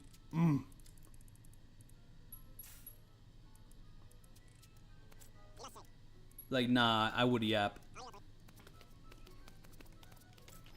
But I guess when I'm thinking about like JRPG games where the grinding made me like suicidal, the Persona games instantly come to mind. Like, I've played Persona 3, 4, and 5, though my story with Persona 3 is very silly, because I am aware that Persona 3 Fez exists, And currently, I am also aware that is the better version of the game. Though I avoided it because I thought Persona 3 Fez was like a European version of Persona 3 that would run at like 50 FPS instead of 60. So I instead just straight up played the original game. And well, the only benefit of playing the original game is that the intro is a lot cooler than the Fez one. Like, yeah, and here's the uncle abusing the little kid. The little lemonade kid, which is real fucked up. He shouldn't be doing that. But yeah, no, just like every time a Persona game gets like re-released and with like more content and like updates and all that, they always make the intros worse. I mean, like the song in the Fez intro is dope. It's just that like the intro itself just isn't that cool. Like it's literally just like cutscenes from the game and then like a gameplay compilation. Like it's not like an actual opening, right? And then there's like the Persona 3 Portable, which has a new opening, you know, with like a new with like a new art style and all that, and like it's kind of cool, but I just don't like the song that much. Like just the original Persona 3 opening, like Burn My Dread, I fuck with it heavy, man. I fuck with that intro like visually, like with the song. It has a unique vibe that it just captures like the game's essence for me, and I just really love it a lot. But yeah, no, I played the original Persona 3. And the original Persona 3 didn't really have like multiple difficulty settings like the re-releases did. It kind of had like a normal and a hard from what I remember, and I played on the hardest difficulty of that game specifically. And it just kind of came a point, like in the last couple months, where you have to like fucking grind from like level 60 to like 80 or 90, where it was fucking miserable, dude. I was like, I did not want to play this fucking game anymore. Like, I did not want to grind more fucking enemies, right? But then I get to Persona 4, and I played Persona 4 Golden this time. And yeah, I would also agree that I think the Golden intro is worse than the original game's intro, but I still really like the Golden intro. Like, the new visuals have a great style to them. I like the song, but like, the OG intro is what like the essence of the game, right? Like, the Golden intro doesn't really capture what Persona 4 is all about, you know? Like, the original intro just has more of that intrigue and like friendliness, and here I'm recording this guy. Look, he is fat. He is very fat. But to be fair, I'm being mean, though. This guy's literally just going about his day. And Kiryu just kind of gets in his way, too. He's trying to walk away from me, and Kiryu just gets right in front of him. Like, what the fuck, Kiryu? Like, get away. But I don't know.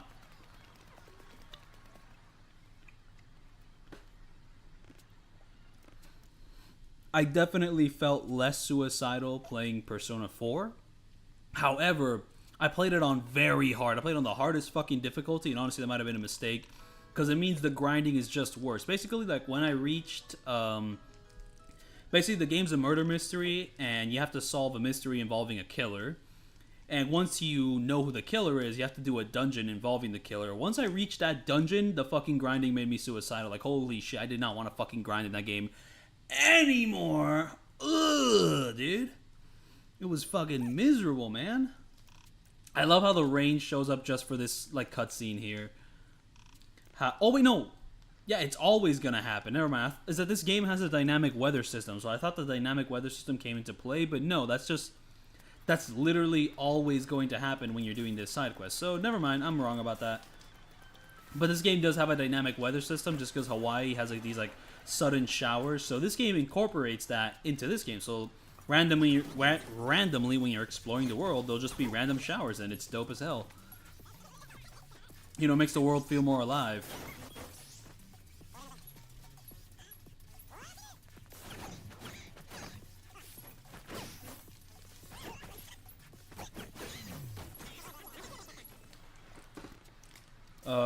No, I don't think Ichiban's gonna get the infinite wealth. He's gonna be like, infinite wealth? No, I'd rather have infinite babes. But no. But then, to talk about Persona 5, before I talk about that, I just made a huge mistake here. Once again, never fucking, never fight the purple enemies. You're never gonna win. And also, like, I failed to run away, and that's just fucking terrifying, because, you know, it's like, but at the very least, I did have a smoke bomb. And also, the good thing about this game is I hear that getting smoke bombs is really easy. Mind you, I have not tried to get more smoke bombs, but I did hear that, like, they don't cost too much. Or they're just easier to get in this game than in Yakuza 7, so that's neat to know, because smoke bombs are very useful. Because there's also encounters you just want to, like, avoid whenever you were grinding in Yakuza 7. And I'm assuming this game's going to be a similar case. Will I mod the female party members to be big? Dude, I don't know how to mod. Someone's gonna have to make that mod for me to mod. I barely know how to use Blender. How am I gonna do that? Someone should make that mod though. It will be so epic. What if this random Aloha Beach Juicery like waitress person was Attack on Titan? How would that change the game's like gameplay? I think it would introduce a very dynamic system, which people can learn from. But anyways, Persona 5. So Persona 5 out of Persona 3, 4, and 5. Oh yeah, no, I mean, you're in America, right? I mean, Hawaii is like part of America, so we pretty much like change currencies from yen to USD. And yes, since you are just joining the stream, the reason the speed is double is because this is a recording of me playing the game, which I'm reacting to live. However, it was a recording that was 5 hours and 42 minutes long, so I sped up the footage by 250% just to make it faster, just to like do a 2-hour stream instead of doing a 5-hour and 42-minute stream. So it's pretty much just kind of like a Zoomer TikTok version of me playing Yakuza 8.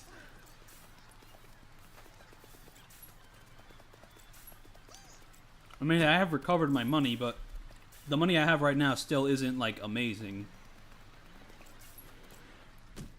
Especially with the cost of equipment in this game. And also with the cost of upgrading your weapons. Though upgrading your weapons is not so much about the money you have to put into that. It's more about having all the materials you need, though I'm pretty sure you're going to have to, like, spend money to buy more materials to upgrade those weapons, so there is that. But yeah, anyways, Persona 5, that's probably the least suicidal I felt playing a Persona game out of 3, 4, and 5. Just because the way Persona 5 is designed, it's not really designed, like, those dungeons are not designed to be grindy, per se. Like, Persona 3 and 4, all of its dungeons are just randomly generated hallways, and that just kind of gets boring after a while. Persona 5, pretty much all its dungeons are, like, uniquely designed, you have to, like, solve puzzles and all that. Though the one issue with Persona 5 is just that, like, some of those puzzles are just kind of like babyish, you know. Like there's not too much going on with those puzzles, but I still prefer the format to Persona 3 and 4. It's just less boring. But Persona 5 still has like its randomly generated hallways. It just kind of like relegates it to like this weird side activity that's not a side activity, and you actually have to do it to get the true ending of the game. But you know, I did enjoy playing Persona 5 a lot more. I didn't like the story in Persona 5 as much as in Persona 3 and 4, but I did like playing it more than in 3 and 4. And I never really felt suicidal with the game. It's just more that the final dungeon, I was just kind of bored. Which is definitely an improvement over suicidal. So yeah, no. Out of those 3, 5 is my favorite. Honestly, it's been so long since I've played 3, 4, and 5. I could maybe do with a revisit. And hey, that remake of Persona 3 is dropping soon. Or maybe it's already dropped. I've tried Tekken 5 for like an hour or so. I've tried Tekken 7 for like 30 minutes or so. And I've played a Tekken Tag Tournament in the arcade. Oh, I've also played Tekken 2 and 3 in the arcade as well. And no, I also played Tekken Tag Tournament 1 in the arcade as well. And they're fun games, but I'm really bad at them, and also I just have not given the games the time of day to, like, you know, fully get immersed into them. And 8 did just drop, but I did not buy it.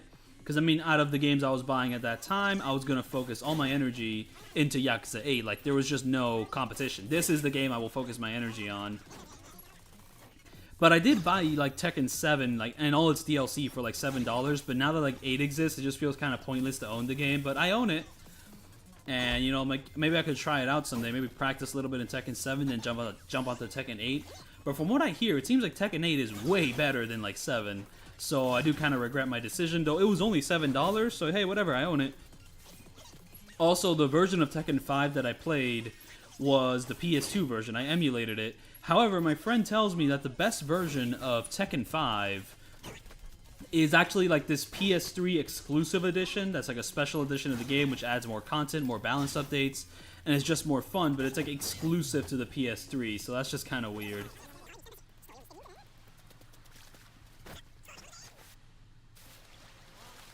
And here, I believe this is the section where I get run over by a boat, which is insane. I'm just kind of hanging out with my friends, and then, like, the boat does some crazy shit. Either the boat goes flying, or I go flying. Like, I dive in, and, like... Here we go, let's see. Is it going to happen here? I'm not sure. It's gonna happen at some point. I don't know when. But yeah, there's a new Hellboy game. Yeah, that. Like, we go under the water and the boat just runs us straight over. Okay, not as crazy as I was expecting or as I remember, but still pretty crazy. And we got hit by like actual damage. But yeah, no, I have no idea about that new Hellboy game. Like, well, what genre of game is it? Also, the Lord of the Rings Two Towers. I mean, I don't know if people like find the game good, but that was like an old GameCube game, right? Bit of a hack and slash and whatnot. As for Ryger, The Legendary Adventure, and Forgotten Realms, I do not know about those games. Those games confuse me. Unless those games are also related to Lord of the Rings. I'm still confused about those games.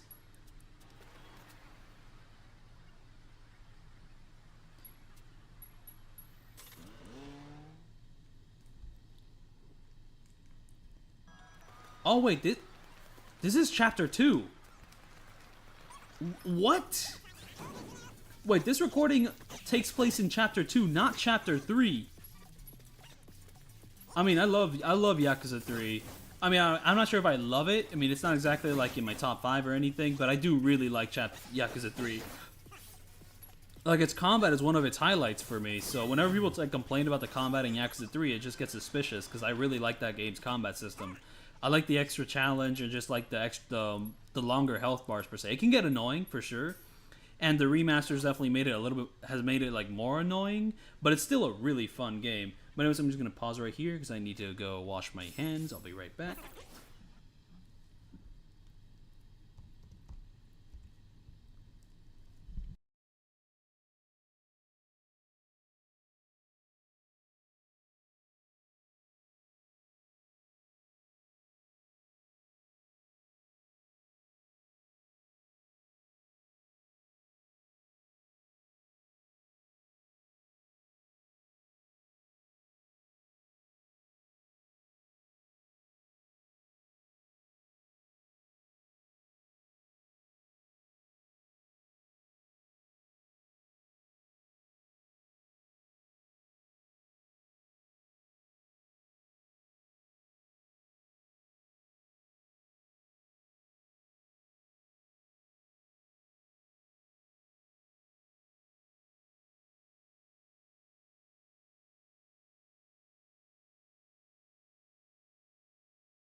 I am back. I said I was gonna go wash my hands, however, I've just got a new junk food that's gonna make my hands dirty again, so I've kind of like fucked up.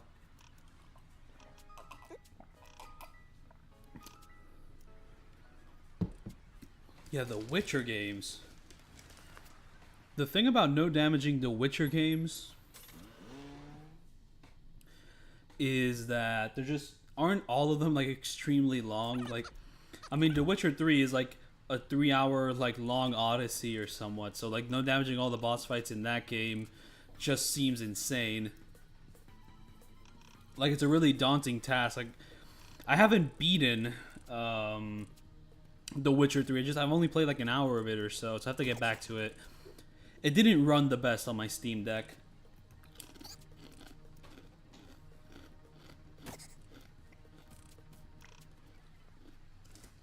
And also, I didn't click with the combat immediately. I'm not very good at it.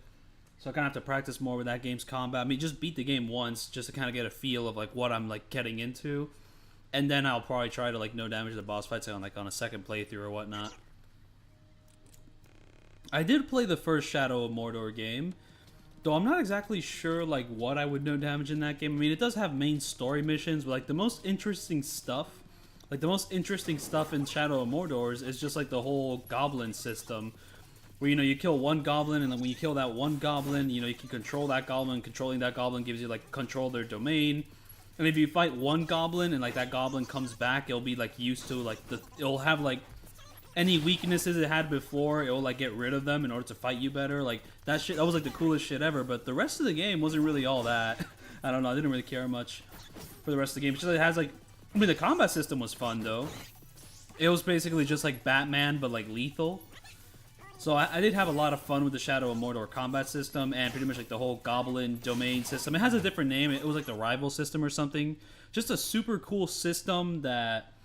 But everything else in the game, I was like, whatever. Did not play the sequel though, so... Not sure what I think about that one. Oh! I did hear the sequel had some really shitty DLC practices. So that was sad, but I didn't hear anything bad about the gameplay or anything. At least in comparison to the original.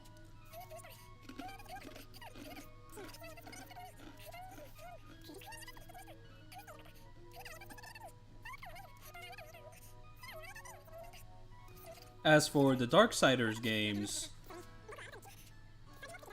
I mean, I guess I've heard mixed opinions on them. Like, I mean, some people are like, oh, it's like God of War, I hate it. But then people are like, yeah, it's like God of War, but you know, they're cool. I did hear that the combat system in Darksiders 2 is really fun. Like, the only issue is that, like, the visuals get a little bit busy. Like, if you do too many combos, like, the effects just pile on top of one another. Like, boom, boom, boom, boom, boom. And it seems like Darksiders 3 took a way different approach to the combat than any of the other games. Like, more Dark Souls-like. Not sure what people thought about that.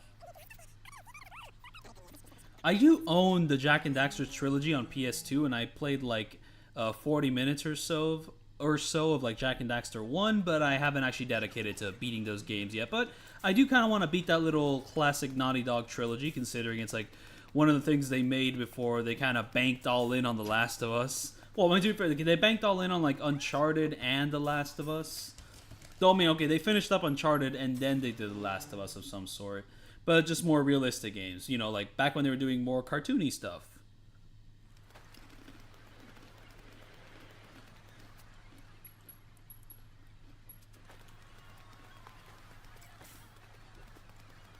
Also, Asura's Wrath, I forgot how to say his name.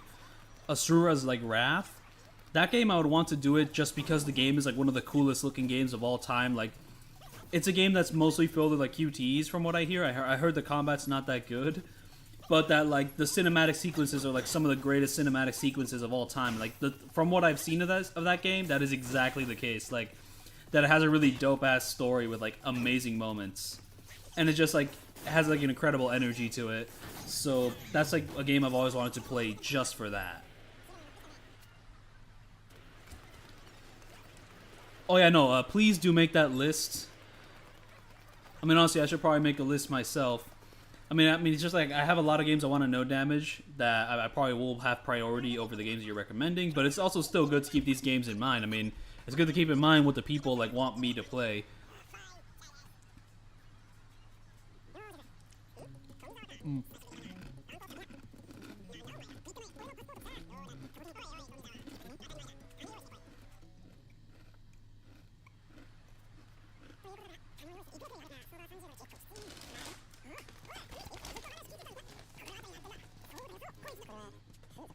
But yeah, no, that previous game, I reckon, like the Ryger and Forgotten Realms. Okay, so older games than God of War 1. So once again, I'm assuming either like PS2 or PS1 games. All right.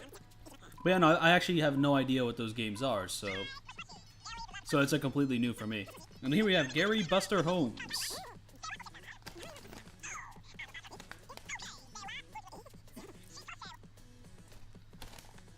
But yeah, the junk food I got right now is pretty much Lay's kettle cooked jalapeno flavor. It is 2 days old.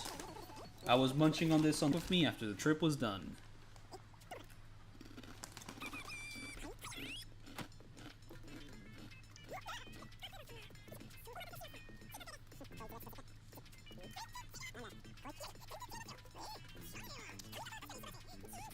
I was really curious about this character.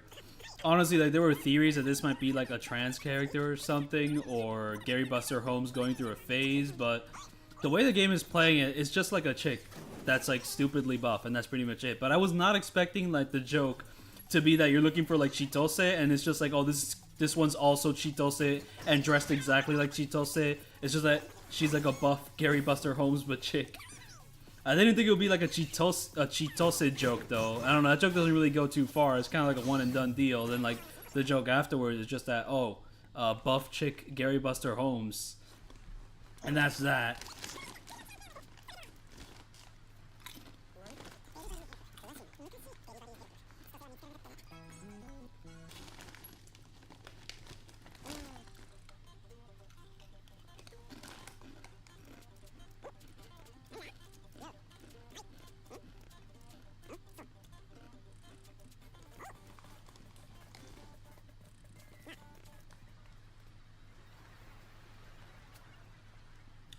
I mean, I kind of just want to no damage, like, the OG Final Fight games in general, but considering those are, like, classic beat-em-ups, that might be impossible. Just because, like, those beat-em-up games can be so tough, but doing a no damage of them would be really sick, because I just love the visuals of, like, you know, I just love the visuals of, like, those pixelated games and all that. And also, maybe there is, like, a combat system to learn. It's just that it's really... It doesn't seem like there's that much to it, and it just seems like it's really easy to get hit and die. So here, I get way too confident. I'm like, oh, purple guy? But it's just one guy, right? He can't be that hard. I saved the game, thankfully. But he's a robot, and he just fucking, like, one hit did that much damage. It was impossible. Oh, no, actually, I was like, ooh, what if I summon a pound mate, right? Maybe that'll help us, you know, just like, boom, boom, boom. But it guards all our hits, and when it guards our hits, it just kind of does that. Look at the damage that's dealing. It's like, no, we have to fucking run. And thankfully, I actually succeeded in that, but I mean, I was just going to reload a save anyways if I died, so.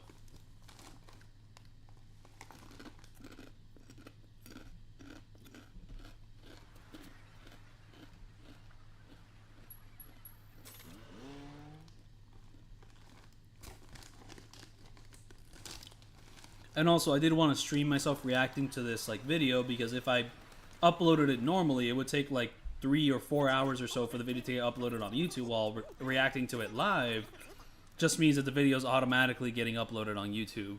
So yeah.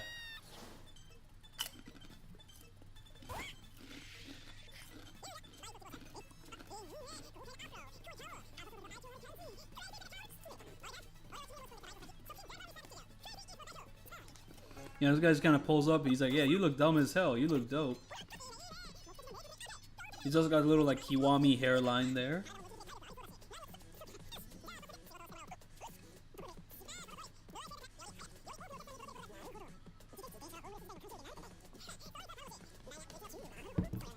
You know, I keep going for those purple guys thinking, oh, it can't be that bad, right? And then every time it is that bad, and there's, like, no chance of winning.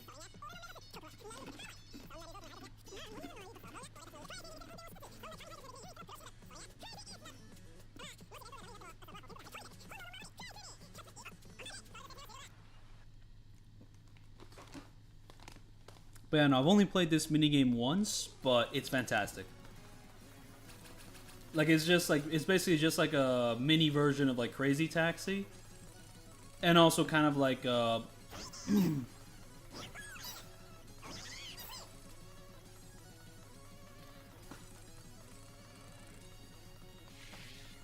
it's basically just like a better version of the can collecting minigame.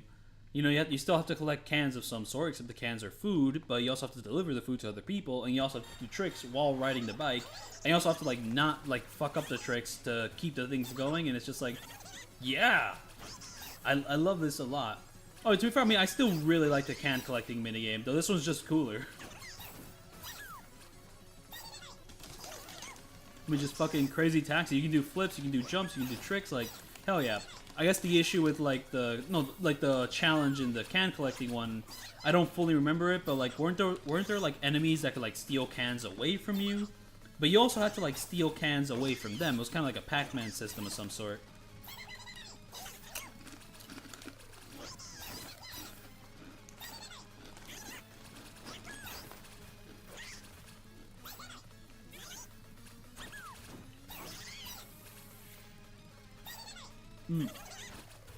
Of the Dead Rising games, I've only played the second one. I never beat it, but I did play it, and I had a great time with it.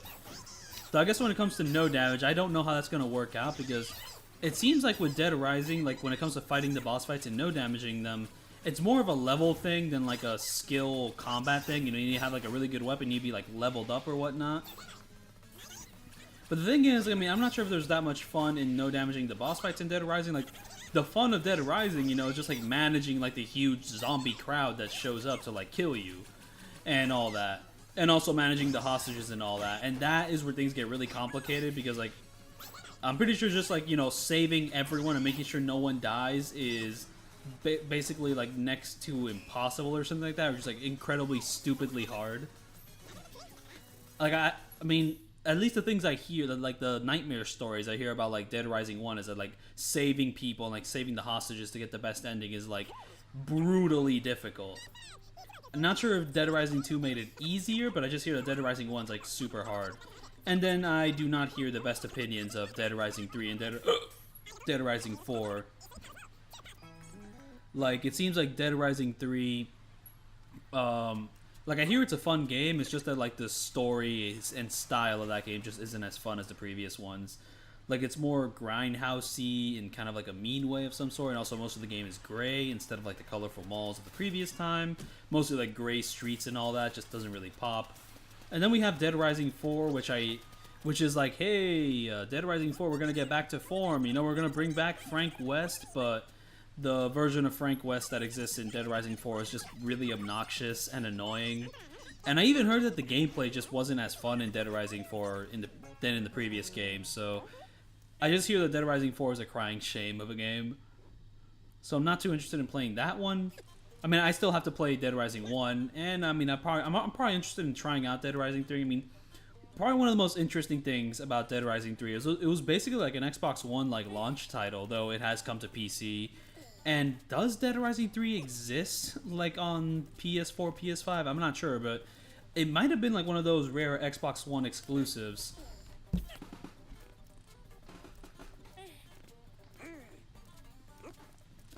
And here we have to help out Rockman become the most rocking man of them all.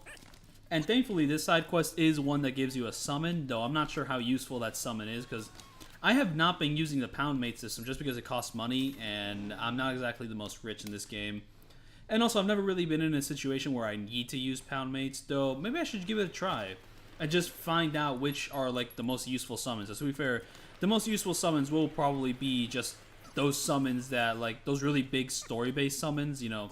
Like in Yakuza 7, like, the most useful summons were like either Majima or Saejima or Kiryu. Though there were some, like, more low-tier summons, like the big sumo wrestler, which, like, decreased, like, the enemy's accuracy and it made it more likely for them to miss. There's probably summons like that in this game, too. So, you know, it's just good to do all the side quests and figure out, you know, which side quests will give you the summons I need.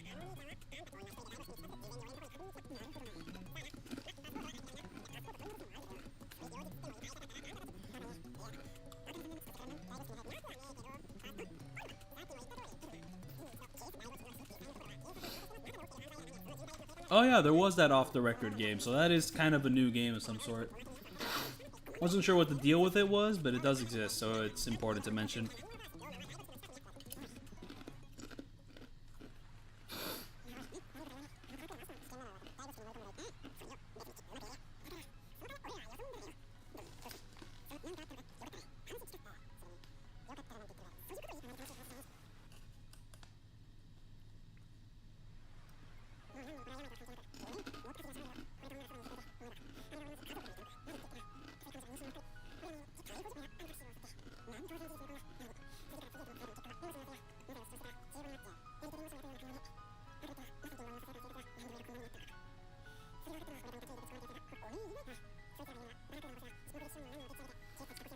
I mean, to be fair, this is like true of most Yakuzas, but this game definitely likes its info dumps.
Oh yeah, also something interesting about Dead Rising is just that like the first game is okay. There's like this YouTuber, I think they're called like Crowcat or something. Like he's kind of like most of his videos are just kind of like comparing the details of previous games to other games. Like, and one game he definitely like fixates on is the first Dead Rising, because the first Dead Rising has so many like unique details.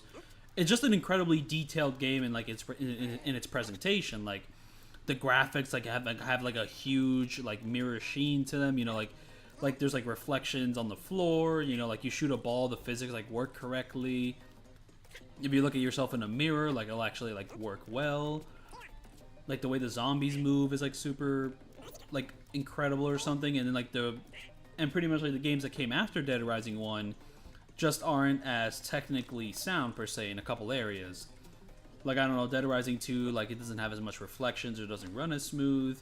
Dead Rising 4, just, like, the facial animations, just animations in general, don't react as well. Just, like, so he just made a whole video comparing all of that, just a bunch of stuff. So, like, Dead Rising 1 is kind of like a technical achievement of some sort, and I do want to play it.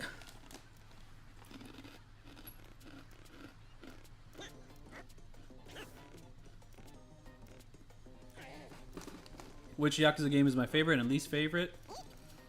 Favorite's gotta be Lost Judgment. Least favorite has to be Yakuza Online, because I haven't played it. But if not Yakuza Online, it's probably gonna have to be Yakuza Dead Souls.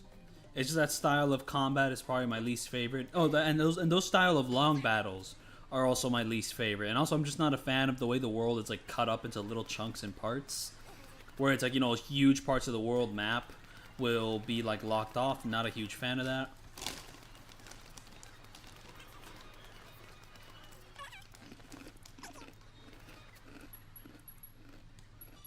And yeah, that pretty much wraps up my favorites and least favorites. So once I beat Yakuza 8, I am thinking of making like a remake of some sort of my all Yakuza games ranked video. I mean, I did make a video where I ranked all my favorite Yakuza games. I mean, all the Yakuza games, not my favorites, all of them. However, I made that video like what? It was like covering 2005 to 2018 or 2005 to 2019, something like that.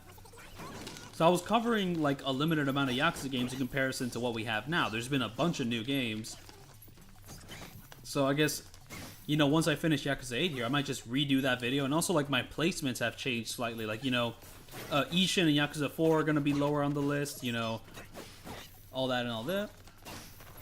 Yeah, no, like, I mean, the list just kind of feels a little outdated. I mean, it was kind of outdated when I was, like, redoing some of my no damages, so, you know, I think it's just important to revisit that video, and also I just have new thoughts, because I've played these games more, I've been more around the block, I mean, just, my opinions on these games have kind of evolved in a lot of ways, so it's just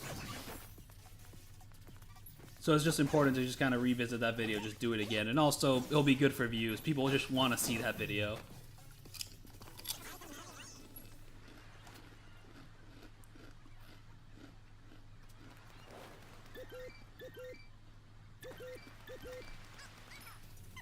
Though to be fair, I mean, if I do keep remaking that video over and over again, it's like the sort of video where like I don't want to make it every single year, you know, because it just kind of becomes redundant after a certain point.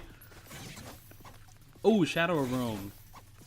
I have a vague idea what that game is, but I don't know it. Wait, is Shadow of Rome that Xbox One like exclusive game that came out? That was mostly just like kind of quick time events with its cutscenes, or is that more of a PS2 game? Because there was like this Rome game that came out for Xbox One, which its big selling point was like the graphics were insane, but that the game was like really short and that the combat was mostly QTEs.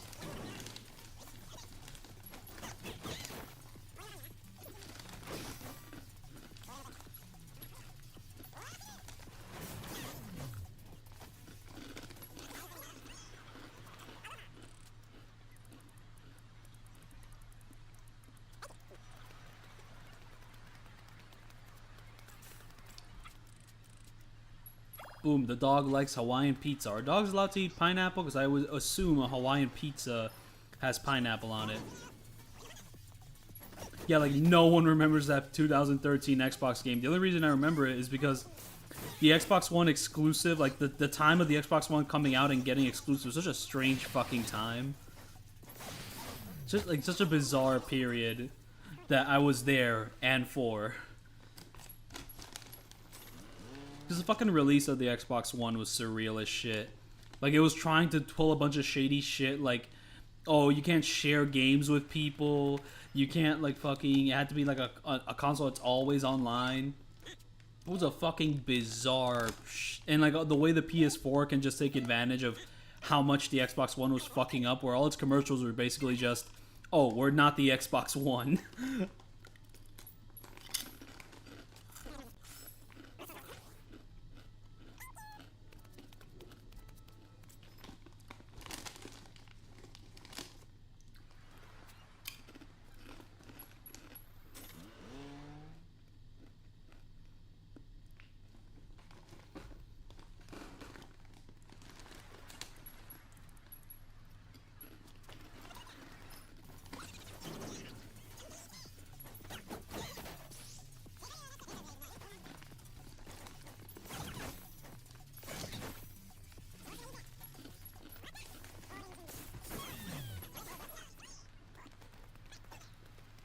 Oh, the Wii U was also just a bizarre time. I mean, like, the Wii U came out before the PS4 and Xbox One came out, so, you know, the Wii U came out, it's like, hey, we have the best graphics ever!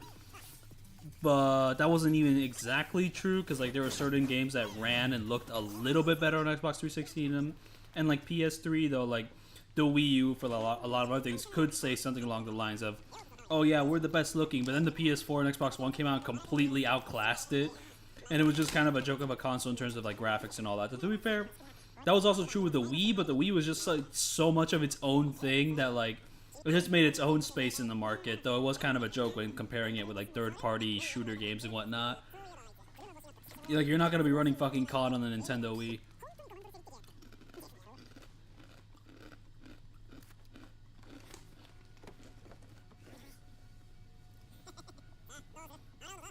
I mean, mind you, I did buy the Wii U. I was excited for that. I was like, fuck yeah, dude. I want to play the Wii U. I want to play my Nintendo games. Did the Wii U even have a unique Mario game? Like, fucking...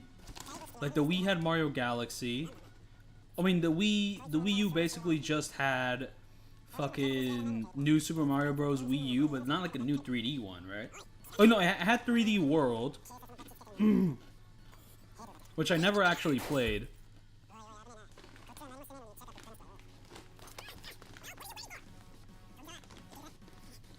That is actually still a Mario game I have to get around to playing, but now there's a Switch version, so I'll just pick that up. I mean, I don't really own a Wii U anymore, so I'm more of a Switch guy. I mean, I think everyone in the world is more of a Switch guy.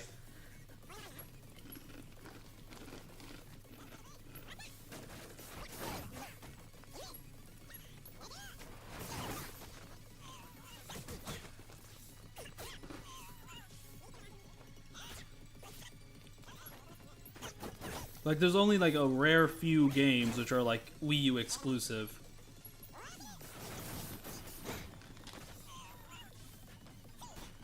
So yeah, here's another difference between the demo, the story demo for this game, and, like, the story demo for this game and the actual game. So in the story demo, when you play this fight, this guy is higher level and so are you, and also you have access to Chitose as a party member. Also, when you reach this part of the game in the story demo, you have access to, like, Kiryu's ability to just say fuck turn-based combat, and just like he does real-time combat, you have access to that ability. But for some reason, you don't have access to that ability at this point in time, and I have no idea how to unlock that ability. I don't know if it's like a story thing, if it's a friendship thing, or if it's like a level up thing, but I want it. You know, it's like that was like one of the most hyped features about Kiryu being in this game, that he can just ignore turn-based combat and just fucking start hitting people in real time. Like, that's awesome, but I'm like 10 hours in this game and it hasn't shown up yet, so I don't know when they're gonna pull that out of the... I don't know when they're gonna pull that out.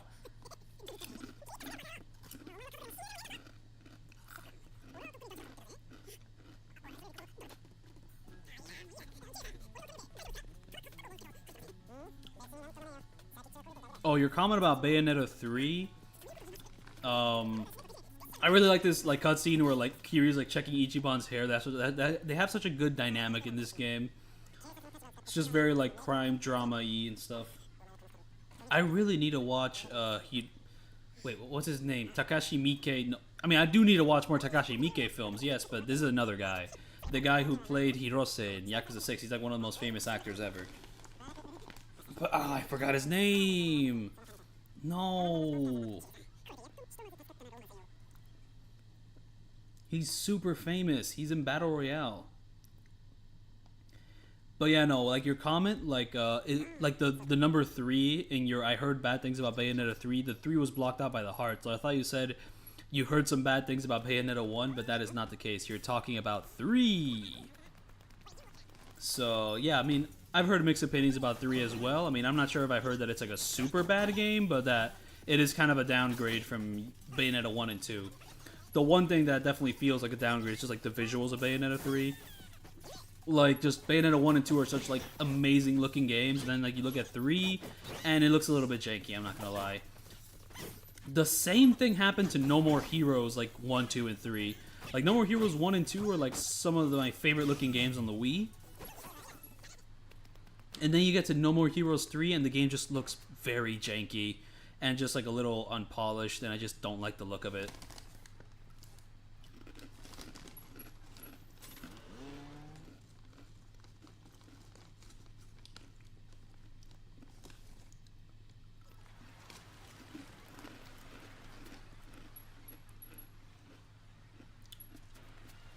Wait, never mind. This is chapter 3?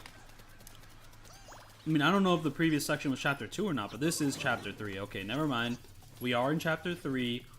If you see a level 3 gat, don't be alarmed. That might just be Marmaduke flying on your screen. Oh.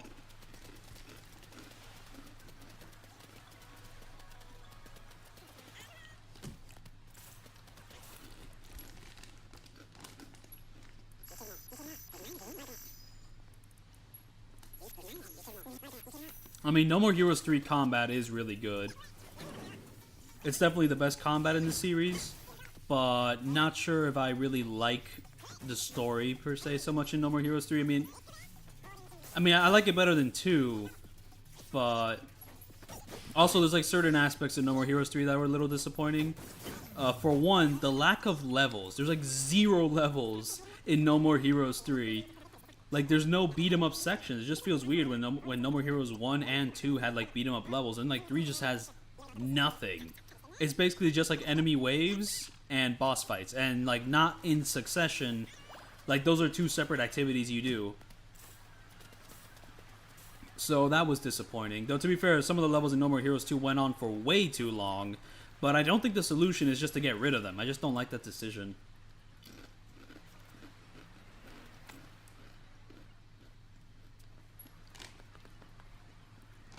Like the Bayonetta games are some of the most like highly esteemed hack and slashes of all time.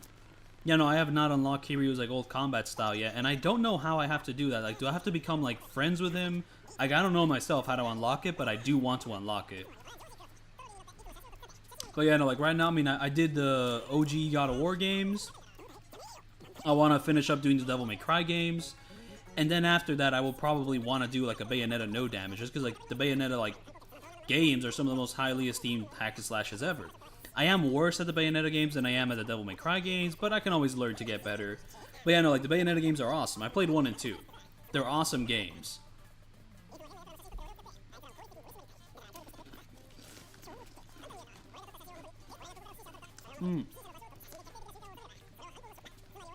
As for Astral Chain, that was a game that was like getting hype on the Switch and all that. And then it came out, and yeah, not that many people talked about it. Not sure if people love it or not, but it will probably be fun to give it a whirl, though I'm probably more interested in just doing the Bayonetta games and God Hand first before doing some of the more, like, low-key... I mean, it was Platinum Games that made Astral Chain, right? Some of the more lower-key, like, releases from them.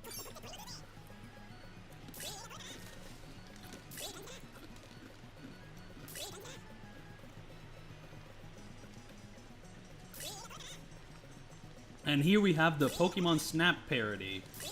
Except we have to, like, photograph weird butterfly dudes. And that is a shit-ass photo. I have no idea why I said it was excellent. But whatever. I mean, more points for me.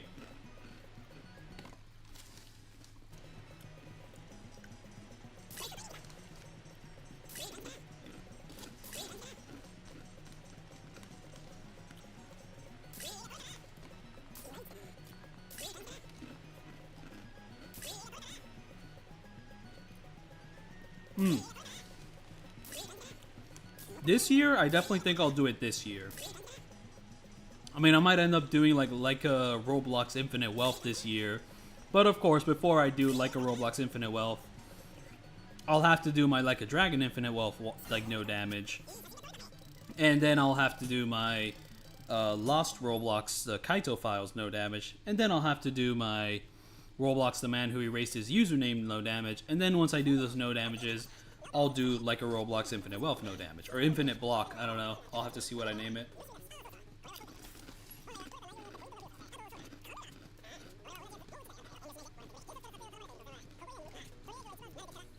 Yeah, I definitely don't want to miss that secret fight in Bayonetta 1 and 2, though. To be fair, I never actually fought him in that game because I never replayed Bayonetta 1 and 2 so much that I could actually afford those items. I mean, if I'm going to no damage the boss fights in Bayonetta, like, 1, 2, and 3, I want to do it on the hardest difficulty. Though Bayonetta 1, 2, and 3 are, like, I hear just like Devil May Cry, you have to, like, replay them multiple times to, like, get enough points to get certain things. There's just, like, rewards for, like, replaying those games over and over and over. They're designed that way. Oh yeah, no. I've only beaten Devil May Cry 3 like on normal and hard, and Virgil's super tough. So like on the harder difficulty, he's gonna be even harder. But he's awesome. I love him. He's like one of my favorite fights ever.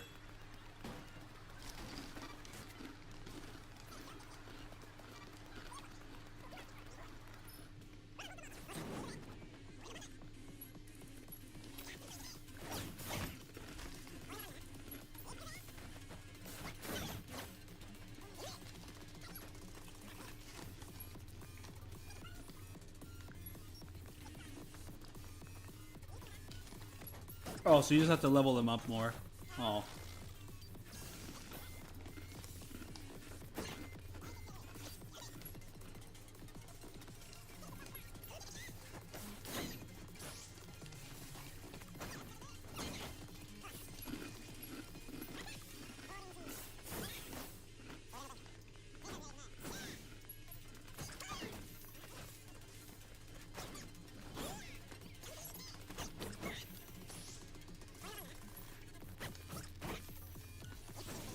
Oh, why is getting sped up? Okay.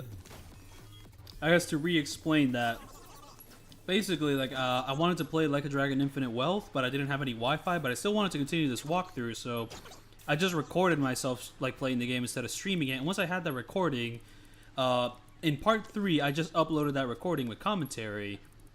However, I actually wanted to do this live, but I still had more recordings to upload as part of the walkthrough, so I decided to instead just react to my recordings live. However, my recording was 5 hours and 42 minutes long, and I didn't want to like spend that much time like reacting to like a video instead of playing the game. So I decided to speed up the 5 hour and 42 minute like recording of me playing like a Dragon Infinite Wealth by pretty much playing it at pretty much speeding up the footage at by 250%. And now we're here. The video's 2 hours long, while you're like watching 5 hours and 42 minutes of footage, but at 250% speed. And that's what I'm doing now. Part 5 will also be like this, but for part 6, I plan on just playing the game normally live. Just kind of to get that out the way.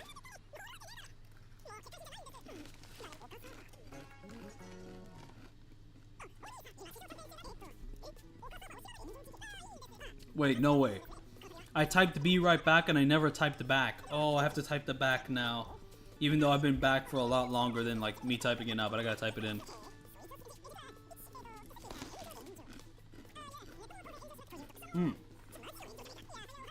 But yeah, no.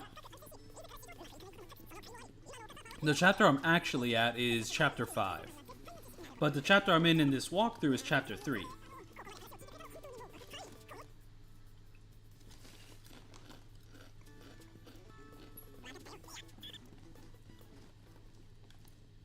But yeah, no, I like the Yakuza games are like involving like new things that allow you to like explore the world quicker.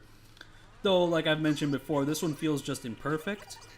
Just because like you can't pick up any items in the world while riding it. So, and considering that there's so many items in the world, like every 20 feet or so, you just kind of end up in a situation where you ride this really fast device, you see something that can be picked up, you have to get off the device, pick the thing up, and then you have to like get on the device again to pretty much go fast again. But then in the next 20 feet, there's another thing you want to pick up, and then you just kind of repeat this pattern over and over and over. So at that point, I might as well just run to the things and just not use this device, because it's just more annoying to use the device, get off, pick up a thing, get on, you know, get off, pick up another thing, you know? I might as well just run over there and be able to pick everything up instantaneously.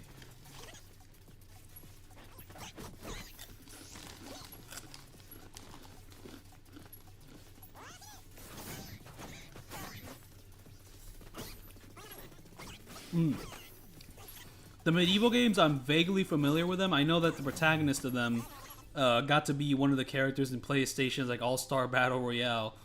I don't own that game. I want to buy that game because that is such like a fun relic of the past. And also like back when it came out, I did want to own it, but I just never bought it. But yeah, no, I do want to buy it.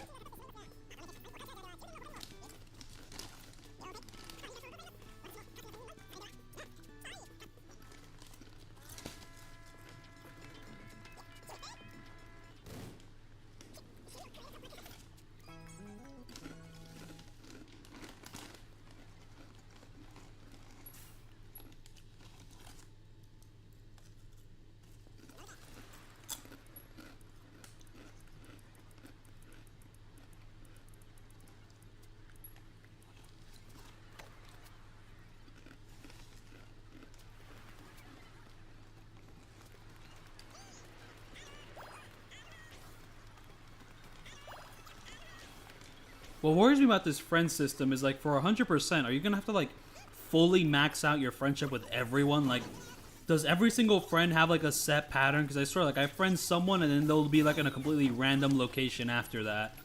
So like actually finding everyone to friend just seems really annoying, especially since like there's probably more than like 100 friends that you can like friend, you know? Like the animals seem consistent, but the people, like they're always walking around doing their own things. So like trying to find everyone, like, you know, for these 100% like platinum wanners, that seems like that might be a bit insane.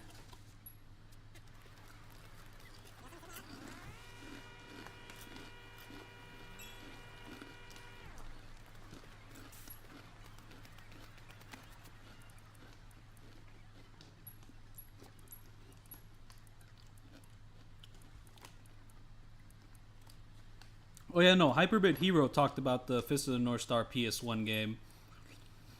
I've heard that and the game looks cool, but isn't that more of a fighting game? Like, wouldn't it be really hard to do a no damage of it? But it does look sick. Like the art style of like the that PS1 game looks awesome. Just like the PS1's like polygons, are just like really well suited towards like these old anime visuals.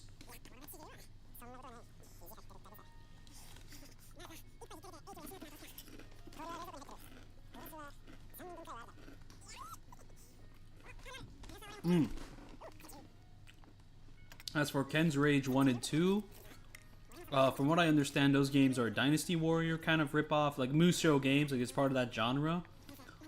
And like, I mean, honestly, I'd be down to like no damage a couple Dynasty Warrior games, like probably like one of the more fun ones and all that. Just kind of give that a go, if possible. As for the Legend of Zelda games themselves, I've always been interested in trying to do a no damage of those games, but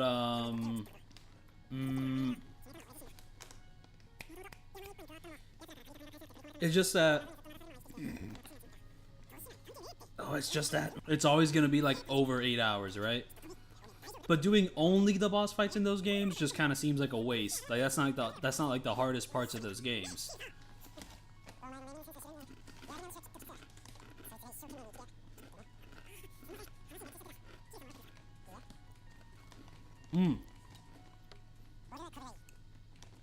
And no damaging more Kirby games is definitely a must.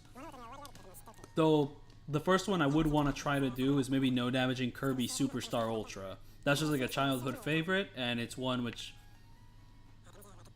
I want to no damage all the boss fights in that game. That game also just looks sick. However, I will say that new 3D Kirby game, I never bought it, and I do regret doing that because that game also looks sick. It looks like an awesome Kirby game. I'm down to play it at some point. And yeah, here's the cancer reveal. Kiryu has cancer. And I think for the rest of the stream... Wait. Like these sped up like 3 minutes and 40 seconds. I'm actually trying my hardest to like quit the game, but I can't quit the game until I reach a save point. And I can't skip the cutscenes because this is my first time seeing these cutscenes, and I'm also recording these cutscenes for the walkthrough. So I'm actually rushing to like get the fuck out of this game at this moment. But of course, you know.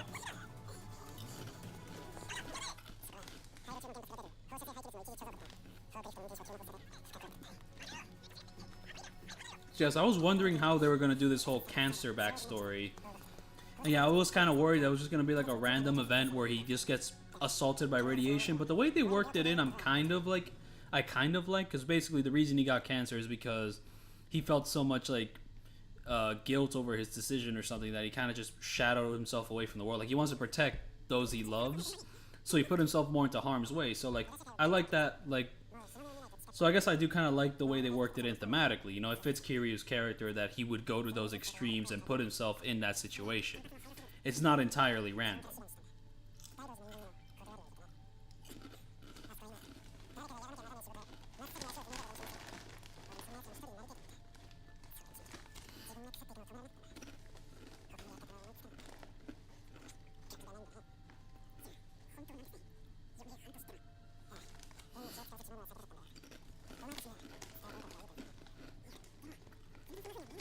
Oh no. I mean, that Gaiden ending is his first time in Hawaii. Though, to be fair, I guess like there is kind of a weird retcon-y thing going on. Where... I don't know, maybe it is his second time going in Hawaii, but the game doesn't really make it seem like it's his second time going in Hawaii. It makes it seem like it's his first.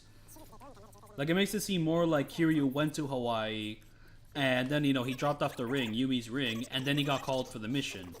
But then the way the game sets it up here is that he's sitting in a bar with Hanawa, and then he gets the mission there, and then he goes to Hawaii. But that's not what happens in, like, the ending of Gaiden, which connects to the demo, which Gaiden has. So just very weird what's going on here.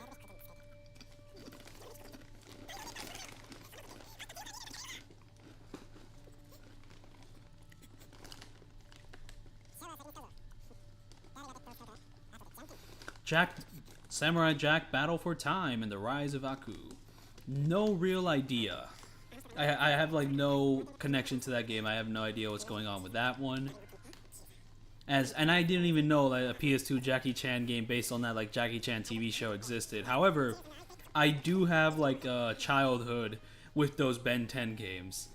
Like I played, Ben 10 the first one, like Alien Defender or something, where he's like the 10-year-old one. And then I played Alien Force, where he grows up to be like a 15, 16-year-old. And I never beat the third one, which was like a weird 3D, like 3D behind the shoulder sort of thing. And then the fourth one I played only like 30 minutes of, or the one where he gets access to the big green fucking dinosaur thing.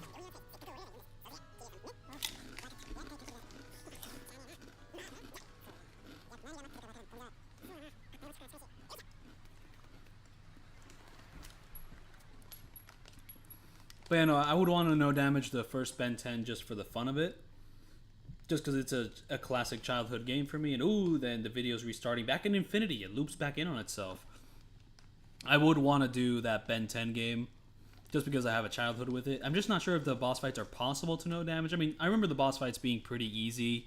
So it's definitely possible to no damage those boss fights. It's just that, yeah, like Vilgax's Destruction. I played them all on the original PSP, so those first two Ben 10 games ran really, really well, and then Vilgax's Destruction ran like complete fucking shit ass, and so did Cosmic Destruction. So those are not good games to play on the PSP. They ran so fucking bad. I never beat them either. I got stuck. Or maybe I should like no damage the entire levels in Ben 10 and Ben 10 Alien Force. But then again, that definitely will be harder than just playing the games normally. And another thing is just I definitely do not want to play the Wii edition. I bought the game for the Wii, but playing the Wii version is what's fucked up about that one is that all the combat is like fucking motion control. They have to like shake the Wii remote to hit enemies. That fucking sucks, dude. So I'm gonna have to get myself a copy on the Xbox 360 or PS3 if it exists. The PS2 copy just runs worse and looks worse, and there's just no point in playing that one. So yeah, I'm just gonna have to get myself a copy of that game, Ben 10, and also the Alien Force one, and then kind of go from there. But yeah, no, pretty much that's where the stream will end here, except I'm probably going to do my part 5 stream today as well. So yeah, no, thank you so much for sticking around for this experimental stream, and the next stream I do will be in the same style, but stream 6, part 6, should not be. But yeah, no, thank you so much.